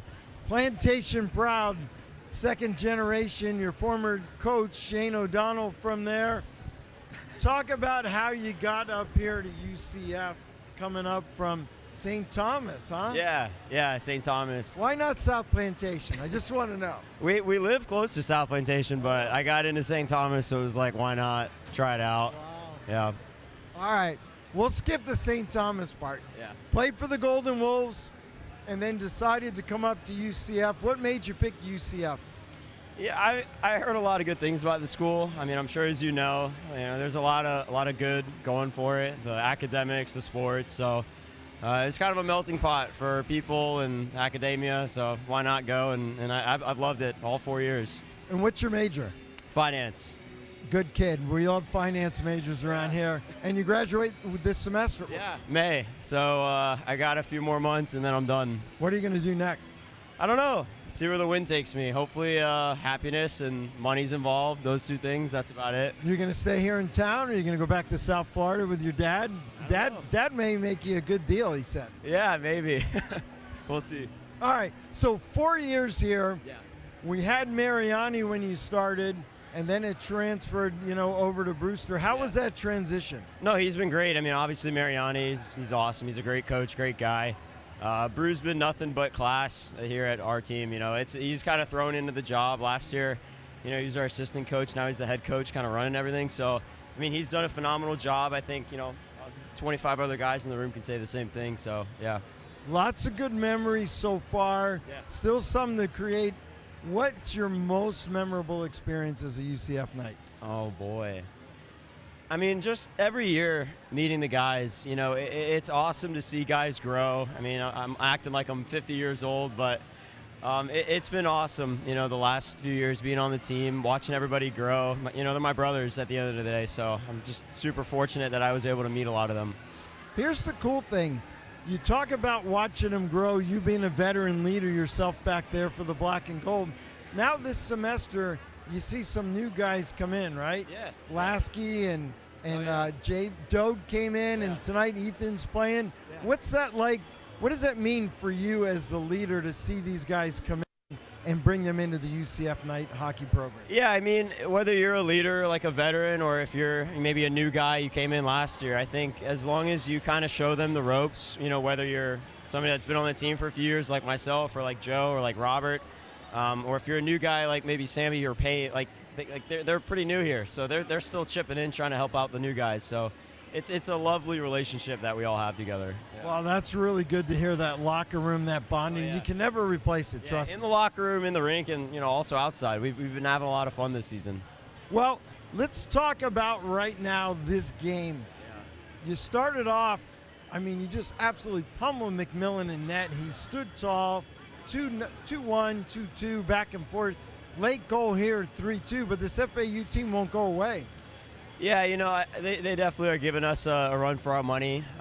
We definitely have a lot of work to do. They're definitely a little bit tough right now, but I think we'll come out in the third pretty hard and trying to win the game. One of your South Florida brethren's probably upset. I feel bad for him, but I have to laugh. Drago's in the box twice. He gets tripped, and Andonovsky went to the box, and the referee's like, no, you're out, and then they grabbed Dre. What was all that about? Your guess is as good as mine. I have no idea what's going on. I'm just out there playing and hopefully get the win later. Well, you made a great play back here in the end. Stopped the puck, cleared it. Love watching you play. Where did you learn to play defense? Where would you say your inspiration came from? Joe Dre. Really? Yeah. Wow, that's pretty impressive. Yeah, I got a lot to learn from him, especially my last few games here. So. All right, well, it's not over yet. You got tonight, tomorrow, 2 games next week with the Gators right here. And then we still go to the conference playoffs back down in Coral Springs in your neck of the woods. Your dad won't have to drive so far. I know, and I'll get to go home and spend time with my family and my dog, so it'll be fun. All right, always a pleasure watching you, Kev. Really appreciate it. Anybody you want to say hi to beside your dad that's sitting here? I'll just stick with my dad. Hey, Dad. All right, Plantation proud. You made us all proud. I don't know about the St. Thomas thing, but it's okay. Go wash your hand. Yeah, that's it. All right, guys, back to you.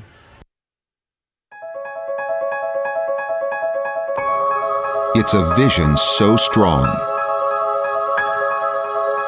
It has the power to transform a community. It focuses on results rather than activities and stands out by refusing to stand still. It challenges us to be better than we are today and ignites extraordinary change. It believes anything is achievable and rejects the status quo. It breaks through all boundaries and limitations by staying focused on the purpose. It leads deliberately with integrity, honor, and responsibility, and inspires the courage to act. It values partnership and collaboration as one mind and one voice.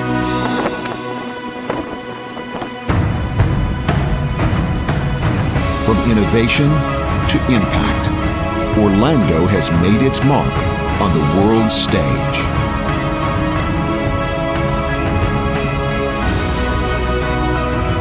Home of the country's second largest university, UCF, a leader focused on making a difference.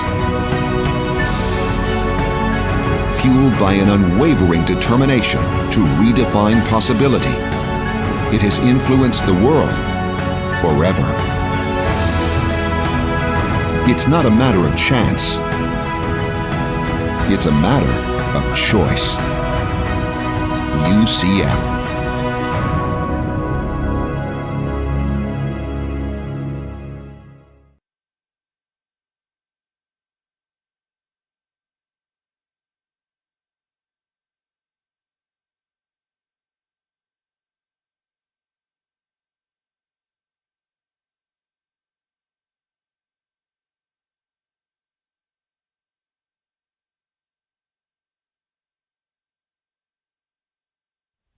For all of your mortgage needs, think Seminole Money Tree. Our dedicated staff delivers exceptional one-on-one service that is second to none in the industry. Yes, the American dream of homeownership is alive and well, but it takes the right team to make it happen. We offer FHA, VA, and conventional financing anywhere in the state. For more information, visit us at SeminoleMoneyTree.com, established 1986. We choose to go to the moon in this decade and do the other thing. Not because they are easy, but because they are hard.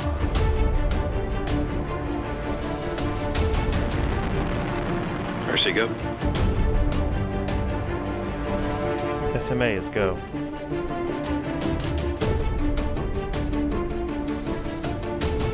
Hammond's are go. GNC go.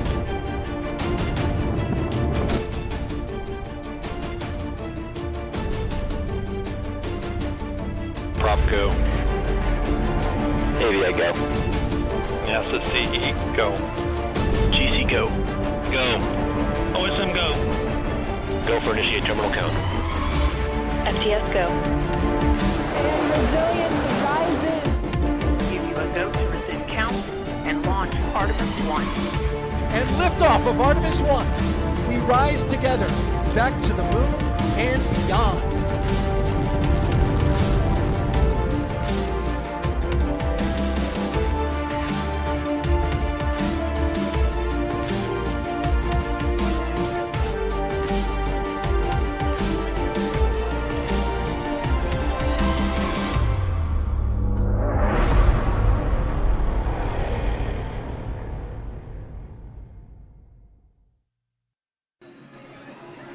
All right, welcome back, everybody. Louis DiPaolo, G. Ancona, Jake, our cameraman, is talking to Kevin Flanagan Sr.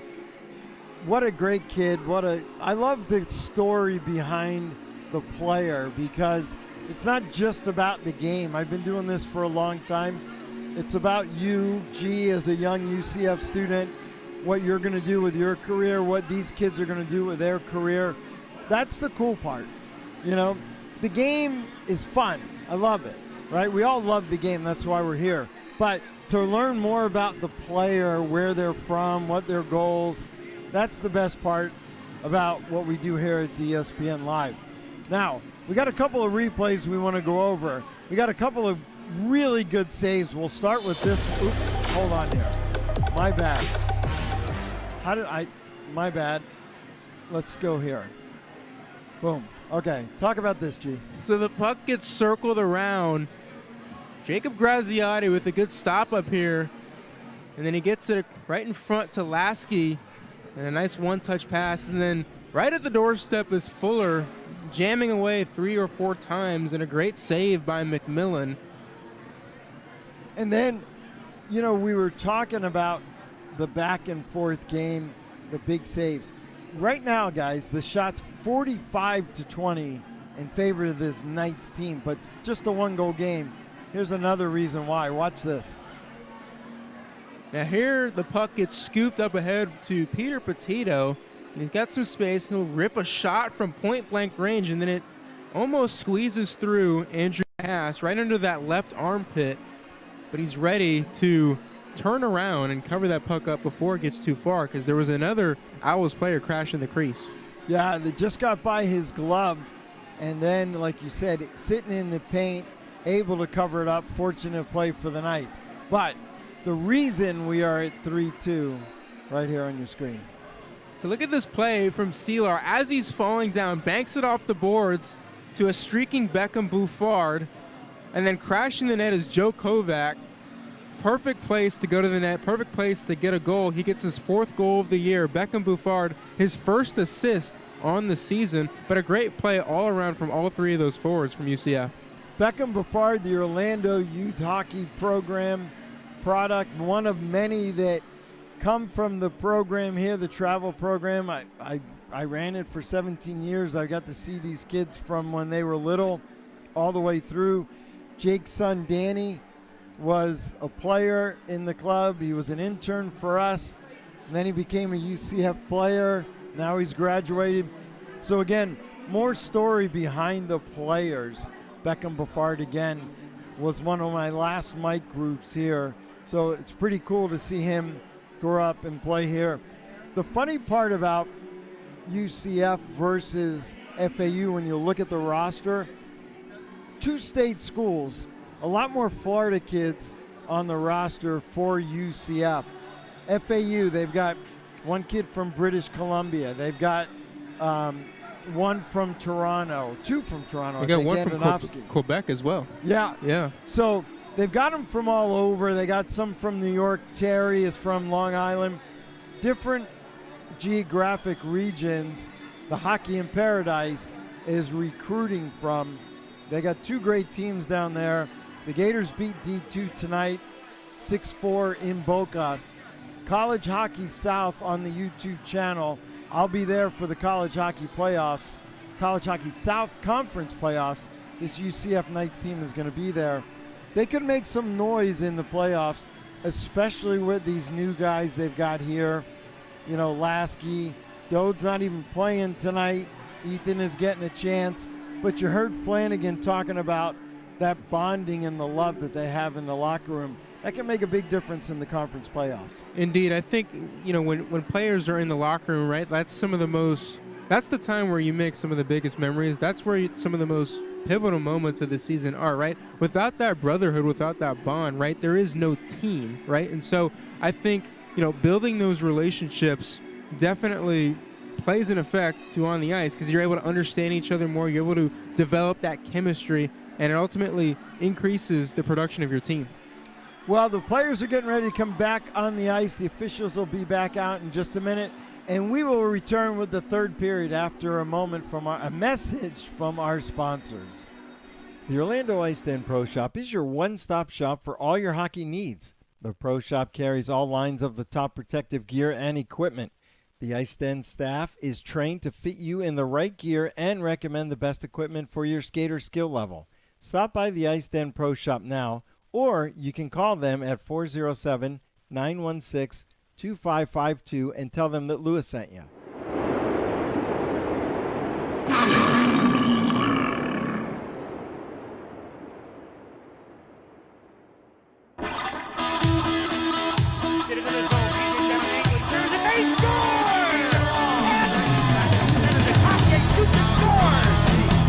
Place your deposit now to gain priority for Solar Bears season tickets at OrlandoSolarBearsHockey.com. That's OrlandoSolarBearsHockey.com.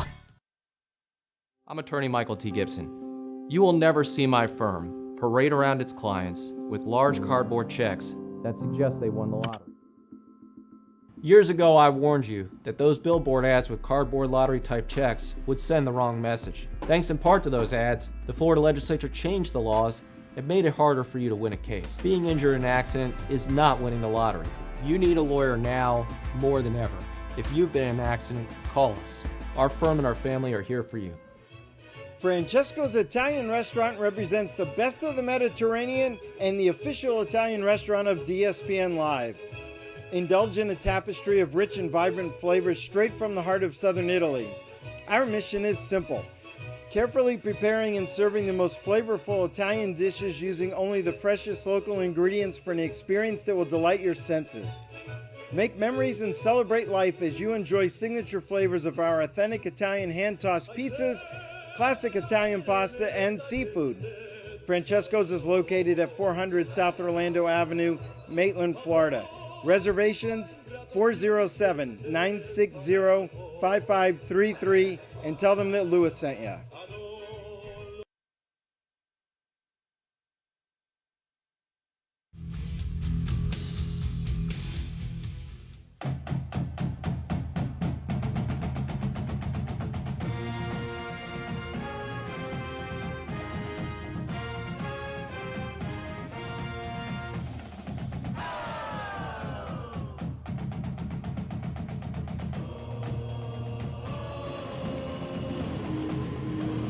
All right, we are back live at the Olympic rink, the Orlando Ice Den, the Advent Health Orlando Ice Den, where tonight the UCF Knights holding on to a 3-2 lead, but the Owls starting this third period on a crazy penalty against Dre. So they'll have a man advantage for the next minute 35. That looks like it came out, and it does. The officials got that one right. Sammy Watson on there. Well, this is going to be a big start here for the Owls on this power play. Excuse me. They can get a goal here on this power play. It'll definitely be able to anchor them, carry them through the rest of this game. Got a big period of hockey coming up now. Funny turn around. Watson couldn't pull the trigger on that. He holds on. Watson turns, dumps that one down to Renzi. There's Flanagan. What a great kid, huh? Just love it. Finance major. Another finance major. We got to stick together, us finance majors. How about that? Too many engineers. Watson with the shot point blank. Baker back to Watson. Watson looking. He goes give and go. That went up and off. All the way on the far side. That was a weird play by Renzi. Tried to scoop it to the corner. Watson in front. Buchagras there from Weymouth. Yes, he is the nephew of Mr. Buchagras from John Buchagras from ESPN, who is a tremendous, tremendous supporter of college hockey, especially here in the South. Always love when he's watching or when he's getting some PR for these kids. Hey, there's no NIL money here, by the way. These kids are true student athletes. They go to school, they have to make grades, and they practice, they play, they travel. They do everything everybody else does, but they are true student athletes, which is why I love your kids if you're one of the parents or grandparents watching at home. 18 seconds left. Watson fired that across. That hit Baker. 12 seconds left. Penalty kill, the Michael T. Gibson penalty kill for this Knights team started off really strong this period. Not much going for the Owls. Well, not much going. I mean, we could give credit to the Knights penalty kill, but really nothing going for the Owls. I mean, that one chance by Renzi, tried to scoop it up to the top corner, but then he ended up fluttering it like 20 feet above the goal. Other than that, nothing for the Owls. Gaffey Atulin picks that loose puck up, makes a pass off Pavanka. Jackson. Pavanka down with Watson. Watson getting a lot of ice time to start this period. That just squirts by him. Knights right out. Had a man right out in front. Samuel Payne couldn't get him the puck. There's Payne right now on the poke. Santiago back up. Shot. Picked up in front by Baker. Up and off the glass. Turn swatted in by Renzi. He's going to go change. Get some fresh legs out here for Coach Yagoda's Owls. Owls pick it up. If they hurry, they got a chance. Couldn't get going on that. Bartoshevitz. A little slow to gain entry, but they've got the puck in control now. Up off the wall. Got a shot. Pad save. Great play by Hunter Codsey. There's Carson Mueller hustling in for the Knights. But Codsey just walked right off the wall. Terrific save by Andrew Cass, the senior from Massachusetts. Getting ready to graduate and go back. Beautiful place in the summer, not so much right now in the winter. Joe Dre, an innocent man. His dad's a criminal attorney down in Broward County if you need one. I think his son needs one tonight. There's a shot that doesn't get through. Battle turnover, now it's centered. Now we do have a penalty coming up. This time the Owls are going, drawing the penalty, Ethan Annexy. We're gonna have a Seminole Money Tree power play for this Knights team. Cross-check John Bayona from Nanaimo, British Columbia, Canada. Jake, that's a long way from Orlando. From Boca, I should say. Not even Orlando, but from Boca. Add another 3 hours. British Columbia, beautiful place. Wonder if his dad helped recruit him down there as well. John Bayona, 2 minutes for cross-checking at 13:57 of the third period. All right, Flanagan now with the puck. He's going to set up behind his net. We got a power play here. Knights up 3-2. Just a 1-goal game. Losing an edge up front was Justin Lopes. Here's Renner, rocking Renner. Renner throws it on net. McMillan there, loose puck cleared. Renner getting mugged behind the net by Michael Terry. Renner comes back up with it. Renner, pass back door. Now we got a whistle. The net looks like it came off the moorings. I think JT Fuller got shoved into the crease, and that dislodged the net. And it'll be interesting where this face-off gets put. Looks like they're coming outside. So if that's the case, they're going to blame Fuller. Fuller's got his hands up. So power play 1 out. Graziati in to take the draw. Dre on this side, Fuller. Renner way over here on the near side. Went off his skate. Now he lost the puck. Flanagan there. Comes right back to Renner. Renner picks it up, gains the zone on the half wall. Renner down low to Dre.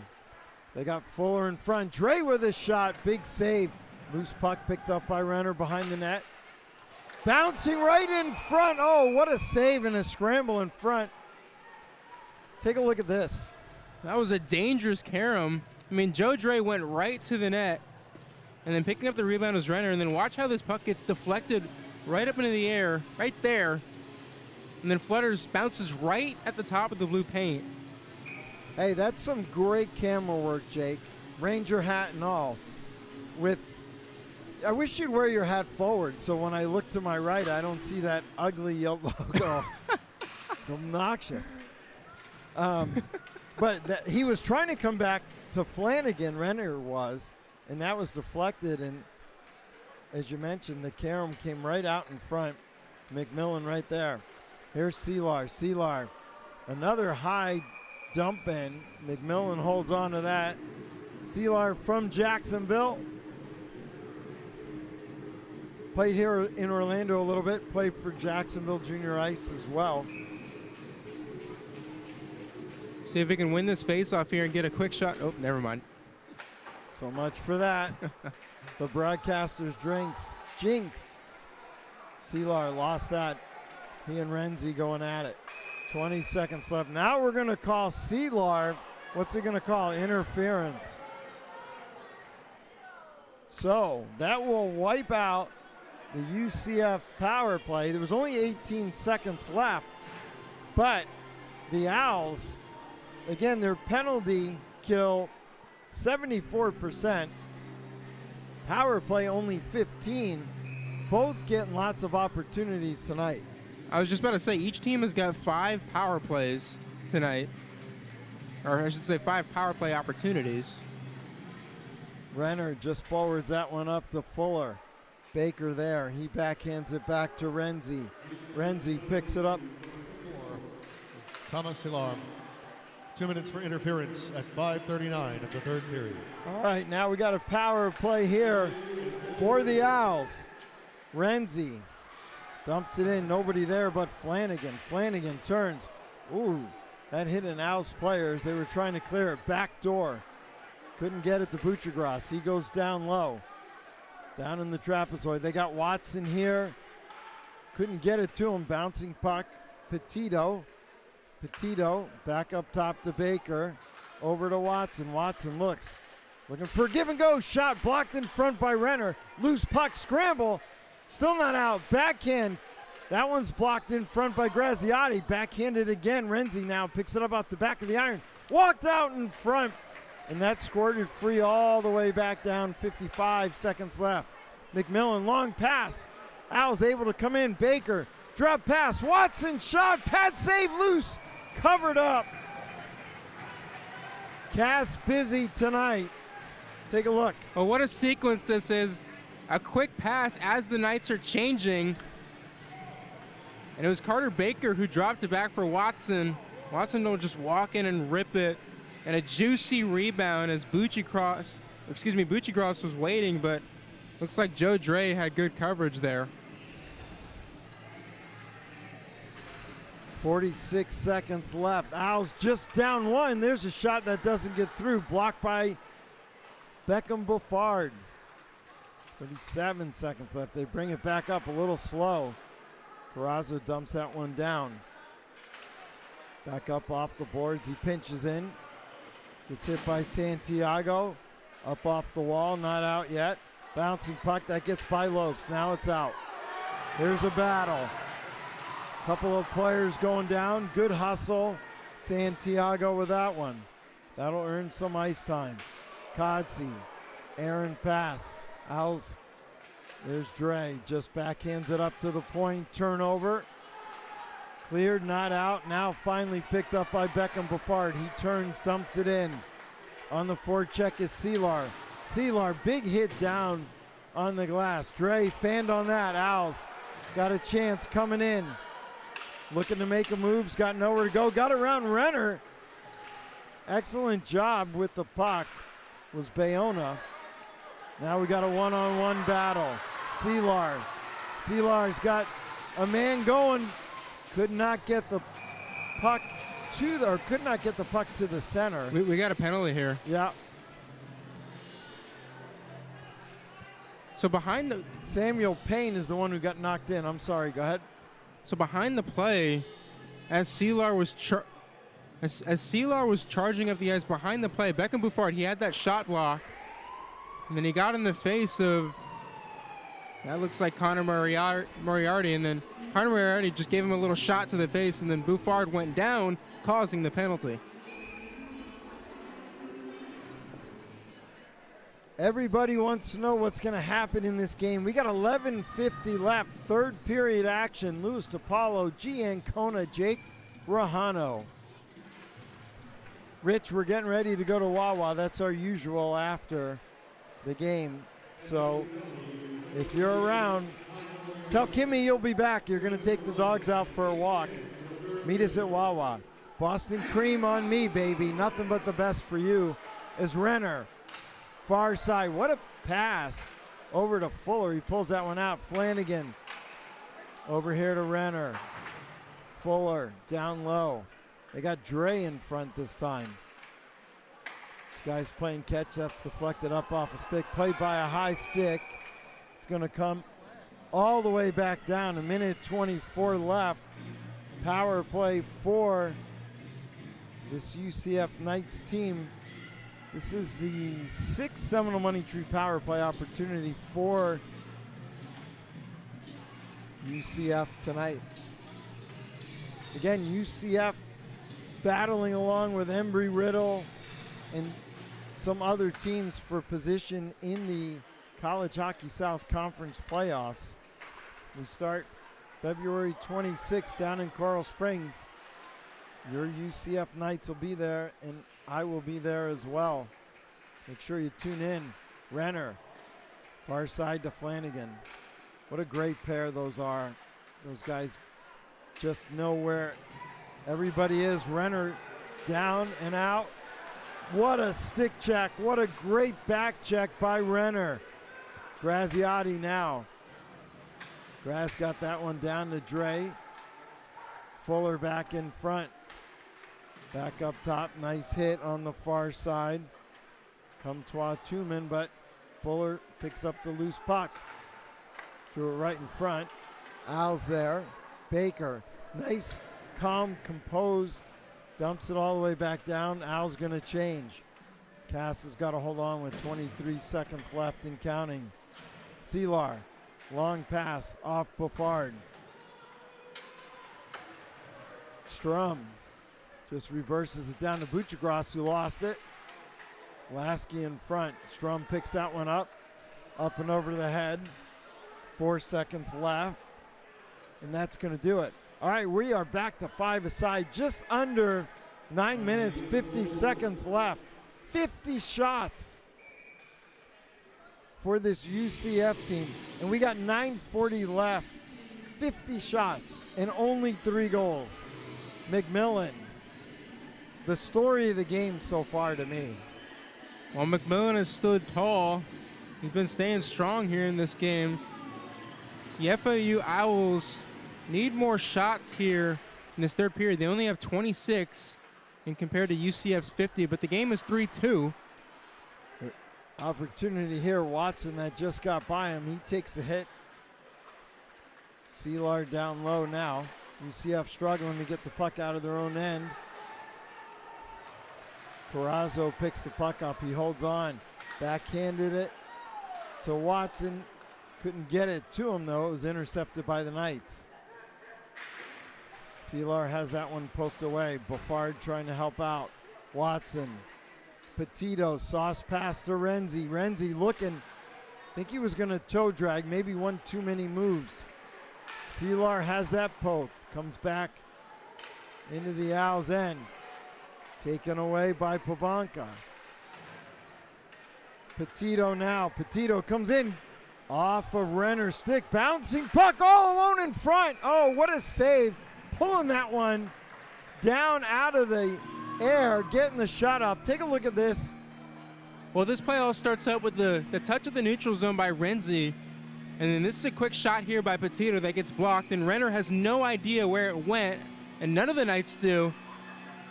And then the Owls take a swat at it, but Cass is ready. Got to keep an eye on Drew Renzi. Drew Renzi's been active so far in this third period, and he's had a great game for the Owls. Well, there was one Knight that knew where it is, Andrew Cass, and he was up to the task. His 25th save of the game. Owls fired that one right through the paint. Moriarty there, pinching in. We got a penalty coming up. It's going to be a delayed call against this Owls team as soon as they touch it. We'll have a face-off coming up to his right. We got a slashing call. A Michael T. Gibson penalty kill, or my bad. We got a Seminole Money Tree power play, boys.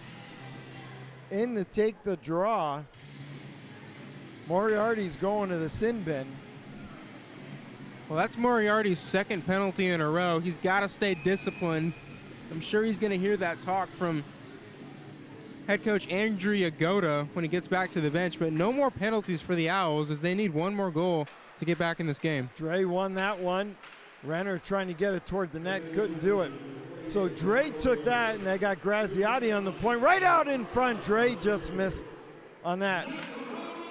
Graziati to Dre, down low, off his skate. Bouncing puck comes back up. Owls able to clear it. Remember, they made the 4-hour trek up from Boca, got to the hotel, checked in, were there about an hour, and then made it right to the rink for warm-up. Friday games are tough for these kids. Renner, turnover. Owls able to clear it back down. They're going to change a couple. Graziati back to pick it up. 7:33 left. Third period. Still just a one-goal game. The Knights on top. Sauce pass up off a stick. Return pass. Dre trying to get the puck to the point. They got it to Flanagan. He picks it up, gets it to Renner. Renner shot deflected up and off the glass. That one off of Dre. Dre back in front again. Butchergrass has him covered. Renner gets the puck deep. Turnover. They got a shot coming in. Petito looking. There's a shot and a goal! Short-handed goal. I think he goes glove side. Was that Barry? You're right, Lewis. That's Anthony Barry. They call him A.J. Barry. A short-handed goal as he'll just come in and rip this one blocker side. And Cass, not anticipating the shot, goes right under the blocker, right over the pad. And we are tied at 3 with 6:52 left to go in the third. Wow, unbelievable turn of events here. Goal scored by number 16, Anthony Berry. Assist by number 11, Drew Renzi. Time of the goal, 13:08 of the third period. So Barry with the shorthanded goal. Kovac pulls that one back up top. Buffard just missed. Butchergrass picks that up. Turns, fire that one out. 9 seconds left. Tell you what, we talked about their power play and their penalty kill. We didn't mention, being shorthanded if they would have an opportunity, and they did. The penalty kill's been great tonight for the Owls, and it's been a weak spot all season long. We are tied at 3, believe it or not, with the ice tilted in favor of this UCF Knight team, but the Never Say Die Owls have tied it again in an unlikely turn of events. Looks like Beckham Buffard is on defense now for the Knights. Owls, long pass. Should be an icing call and a whistle. And it is. 5:39 left. We got a fantastic finish coming up here from the ice den. Chris Hill not playing tonight, one of the scratches. 5th-year man in grad school from the Midwest. He's on the bench. I'm sure coach would like to have him out there right now. The puck up and over the head of Dre. Barry there as well with Gaffey Atulin. We'll set up again. 5:32 left. 3-3 third period. Thanks for watching us here. UCF Hockey on DSPN Live. I'm Louis DiPaolo. G. Ancona. Jake Rahana. We'll be back tomorrow night, same time, 8:45 pregame. Same 2 teams, same channel. But don't go anywhere. We got lots of time left. Maybe even some bonus hockey. It's okay, Jake, because that goes up off the rafters. The Longwood Wawa gets their donuts between 10:30 and 11, so now we're sure to get a fresh one when we go home. Are you a Wawa guy? I love Wawa. I'm there a lot. I love their... Pretty good for a son of a New Yorker. Yeah, no, for sure. Well, I mean, my dad goes there a lot, too. They got good burgers. They got good burritos. I don't really get there. I used to get their donuts all the time, but, I mean, I just go to Dunkin' now. Shame on you. That puck comes right out in front. Dre, far side. Back and forth we go. Looking, there's a deflection. Oh, that may went off an Owl stick up and over McMillan's glove. Puck comes out now. Back and forth, wide open action. That's dumped in. Justin Sterling. Ooh. That's an injury there waiting to happen. Santiago went into the boards hard, hurt his shoulder. Need a player from the ice. McMillan going to go to get the call. Obviously, he's not going to the box as the goaltender. We got a Seminole Money Tree power play coming up. Glad to see everybody up and okay after that. So power play 1 out for the Knights. Graziati, Fuller, and Dre. And then Renner and Flanagan. That is a lot of horsepower for the Knights. Watson, Buchagras, Renzi for the Owls. Knights take a shot. That hit a player in front. Second one, loose puck. Scramble there at the feet.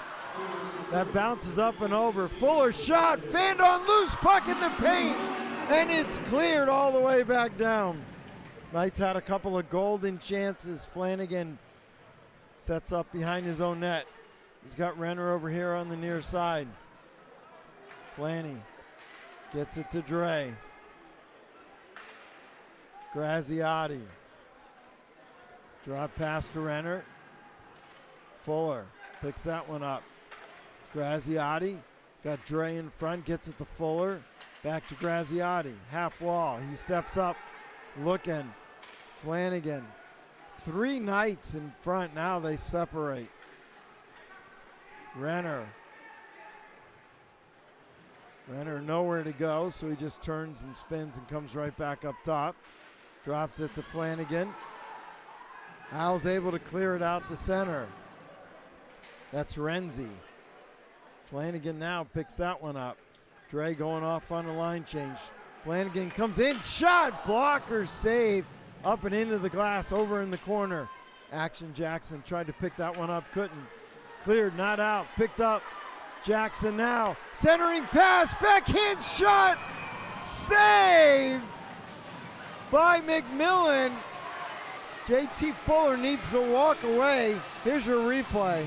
Well, what a sequence this is. What a great keep there by Flans. And then he whips this puck across for Jackson, who then zips it back for Flanagan. And a great glove save there by McMillan. Boy, he's been phenomenal tonight. McMillan, the sophomore, White House Station, New Jersey. White House, the name of a very famous hoagie shop down in Atlantic City. Back up top, Seelar with a shot and a goal! Power play goal! Knights lead 4-3. Well, when they needed it most, they cash in on the power play. Some wall passing between Bouffard and Seelar, and then Seelar just lets this one go. A one-time snapper. The screen in front by Pivanka. McMullen has no clue where it is, and it's 4-3 in favor of the Knights. He just blew the roof off of that one. That water bottle went flying. No chance for McMillan. Seelar made sure of that. Seelar in to take the draw now. 4-3, 55 shots for this Knights team. They finally take the lead again. Scored on the power play by number 54, Thomas Ela.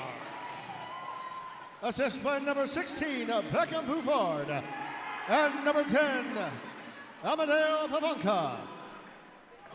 So, Bouffard and Pavanka with the assist. Seelar with that big ripper.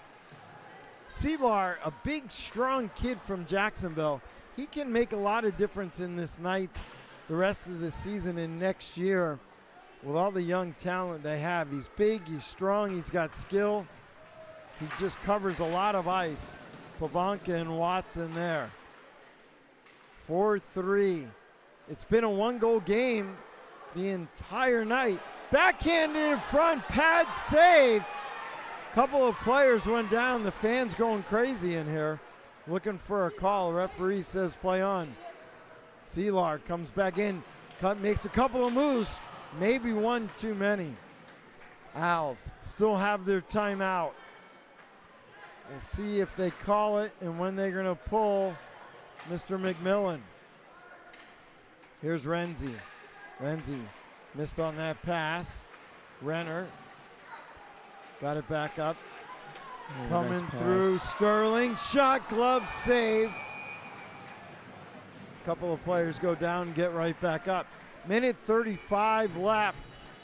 Third period, Knights power play goal strikes again. Special teams have been great the last 2 weeks. So we got our timeout now for FAU.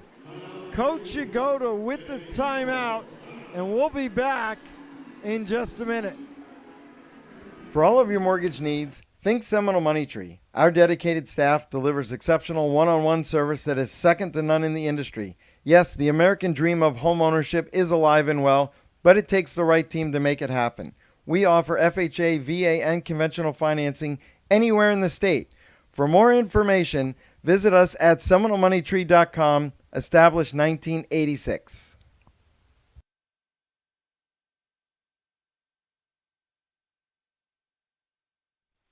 The Orlando Ice Den Pro Shop is your one-stop shop for all your hockey needs. The Pro Shop carries all lines of the top protective gear and equipment. The Ice Den staff is trained to fit you in the right gear and recommend the best equipment for your skater skill level. Stop by the Ice Den Pro Shop now, or you can call them at 407-916-2552 and tell them that Lewis sent you. All right, we are back for the last minute 35. G, is it going to be a minute 35 in the game or a minute 35 in the period? Well, we'll see here. I mean, the Owls have got fresh bodies on the ice. This is a key face-off right here. They must win this face-off, and they got to get the puck in deep to get their goaltender pole, they're going to get another face-off opportunity here. Renner wins that one. Clean win by the Knights. Sterling with the big face-off. Renner sneaks in a little bit more. That one controlled by the Owls now. So they use their timeout. We'll see if McMillan goes. Oh, here he Looks like comes. there he goes. Yep. Empty net. Now we'll have a face-off with 1:19 left. Cass with the save. So we got an empty net goal. The Owls down 4-3. A face-off to the left of Cass. Petito, Watson, Renzi up front. Renzi back to the point. Bouncing puck, Renner there. Petito poked away. Watson, Flanagan, not out. Baker keeps that one in. Off a stick, Flanagan turns, clears all the way back down. It's going to be an icing call and a whistle. Picked up by John Bayona. 58.3 seconds left. Can the Knights hold on? Make it 2 in a row. Last Saturday, tonight, they'll be back here tomorrow night. Same 2 teams, same bat channel. You don't even know what that is, right? No, I have no clue what you're talking about. Oh, my God. Jake Renzi back up top. Owls keep it in, at least momentarily. Renner backhands that one all the way out. 49 seconds left and counting. Owls get it up to Watson. Watson drop past to Renzi. Renzi looking, took a shot that deflected. That may have went off Flanagan and up and into the netting. 39.7 seconds left. We're going to have a face-off to the right of Cass. Renzi kicks it over to Watson. It's turned, fired all the way back down. Another icing call coming up. Baker, first one back. So this Owls team, that first 5 minutes, maybe the first 7 minutes, completely dominated, G. They were only down 1. They've battled back all night long. Still down 1 with an empty net. Trying to tie this game up. Fuller couldn't clear that. Watson keeps it in. Owls have it. They throw it out in front. Loose puck, bouncing puck. Lasky up off a glove. Owls working hard on the boards. Still can't get control. Finally, it comes all the way back down, and it just missed. 9.4 seconds left. Wow. I'm surprised he didn't just bank that one off the boards. Maybe he probably had no idea that he only had 10 seconds left. 9.4 seconds. Face off to the right of Cass. Watson in to take it. He's got Petito here. Gets it to him off his skate. 5 seconds. That shot high and over the head. 3-2 bouncing puck. Renner just chips it up. And that's going to do it. The UCF Knights hold on. A gallant effort. Your UCF Knights 4, FAU 3. Shots on goal. All right, we'll be back with the Seminole Money Tree stars in the game in just 1 minute. For all of your mortgage needs, think Seminole Money Tree. Our dedicated staff delivers exceptional one-on-one service that is second to none in the industry. Yes, the American dream of home ownership is alive and well, but it takes the right team to make it happen. We offer FHA, VA, and conventional financing anywhere in the state. For more information, visit us at SeminoleMoneyTree.com, established 1986. All right, welcome back, everybody. Louis Topology and Kona. What a game. What a game. You couldn't ask for any better. It was a very entertaining game. Came all the way down to the wire, and the UCF Knights hold on to take this one 4-3. But like you had mentioned, a great start for the Knights, but the Owls didn't go away. They kept battling, and unfortunately didn't get the result they wanted, but I think they had a great effort here tonight. Yeah, hold your head high. You absolutely got steamrolled in the beginning, but You came back not once, not twice, 3 times, and it took a late power play goal for this Knights team to get the points in here tonight. As you see them salute the fans, you see Coach Brewster down on the ice. All right, Seminole Money Tree, 3 stars of the game. Who do you got for the 3rd star?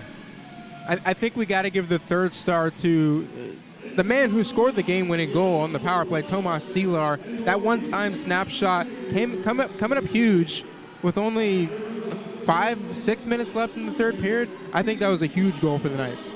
2nd star? 2nd star, we got to go with the goaltender for the Owls, McMillan. I believe 53 saves on 57 shots. It doesn't really get any better than that. I know he let 4 goals in, but without him, it's probably 7-3 in favor of the Knights.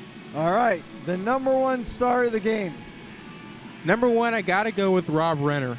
I mean, he had a goal and an assist in this game. He had a couple of great defensive plays. Ultimately, a complete game for him, in my opinion. And I think he's the top player in this game, if you ask me. Well, we did ask you. So Rockin' Renner with the number 1 star tonight. I want to thank everybody for joining us here. UCF Hockey on DSPN Live. We'll be back tomorrow night. We got another great game coming up between these 2 teams. Again, UCF looking to move up in the conference rankings as they get ready for the conference playoffs at the end of the month. So for Gian Kona, Jake Rahano, and all of the staff here at the Ice Den, the final score, UCF's 4. My bad, I thought it was 5. UCF 4, the FAU Owls 3. I'm Louis DiPaolo. Have a great night, everybody. We'll see you tomorrow.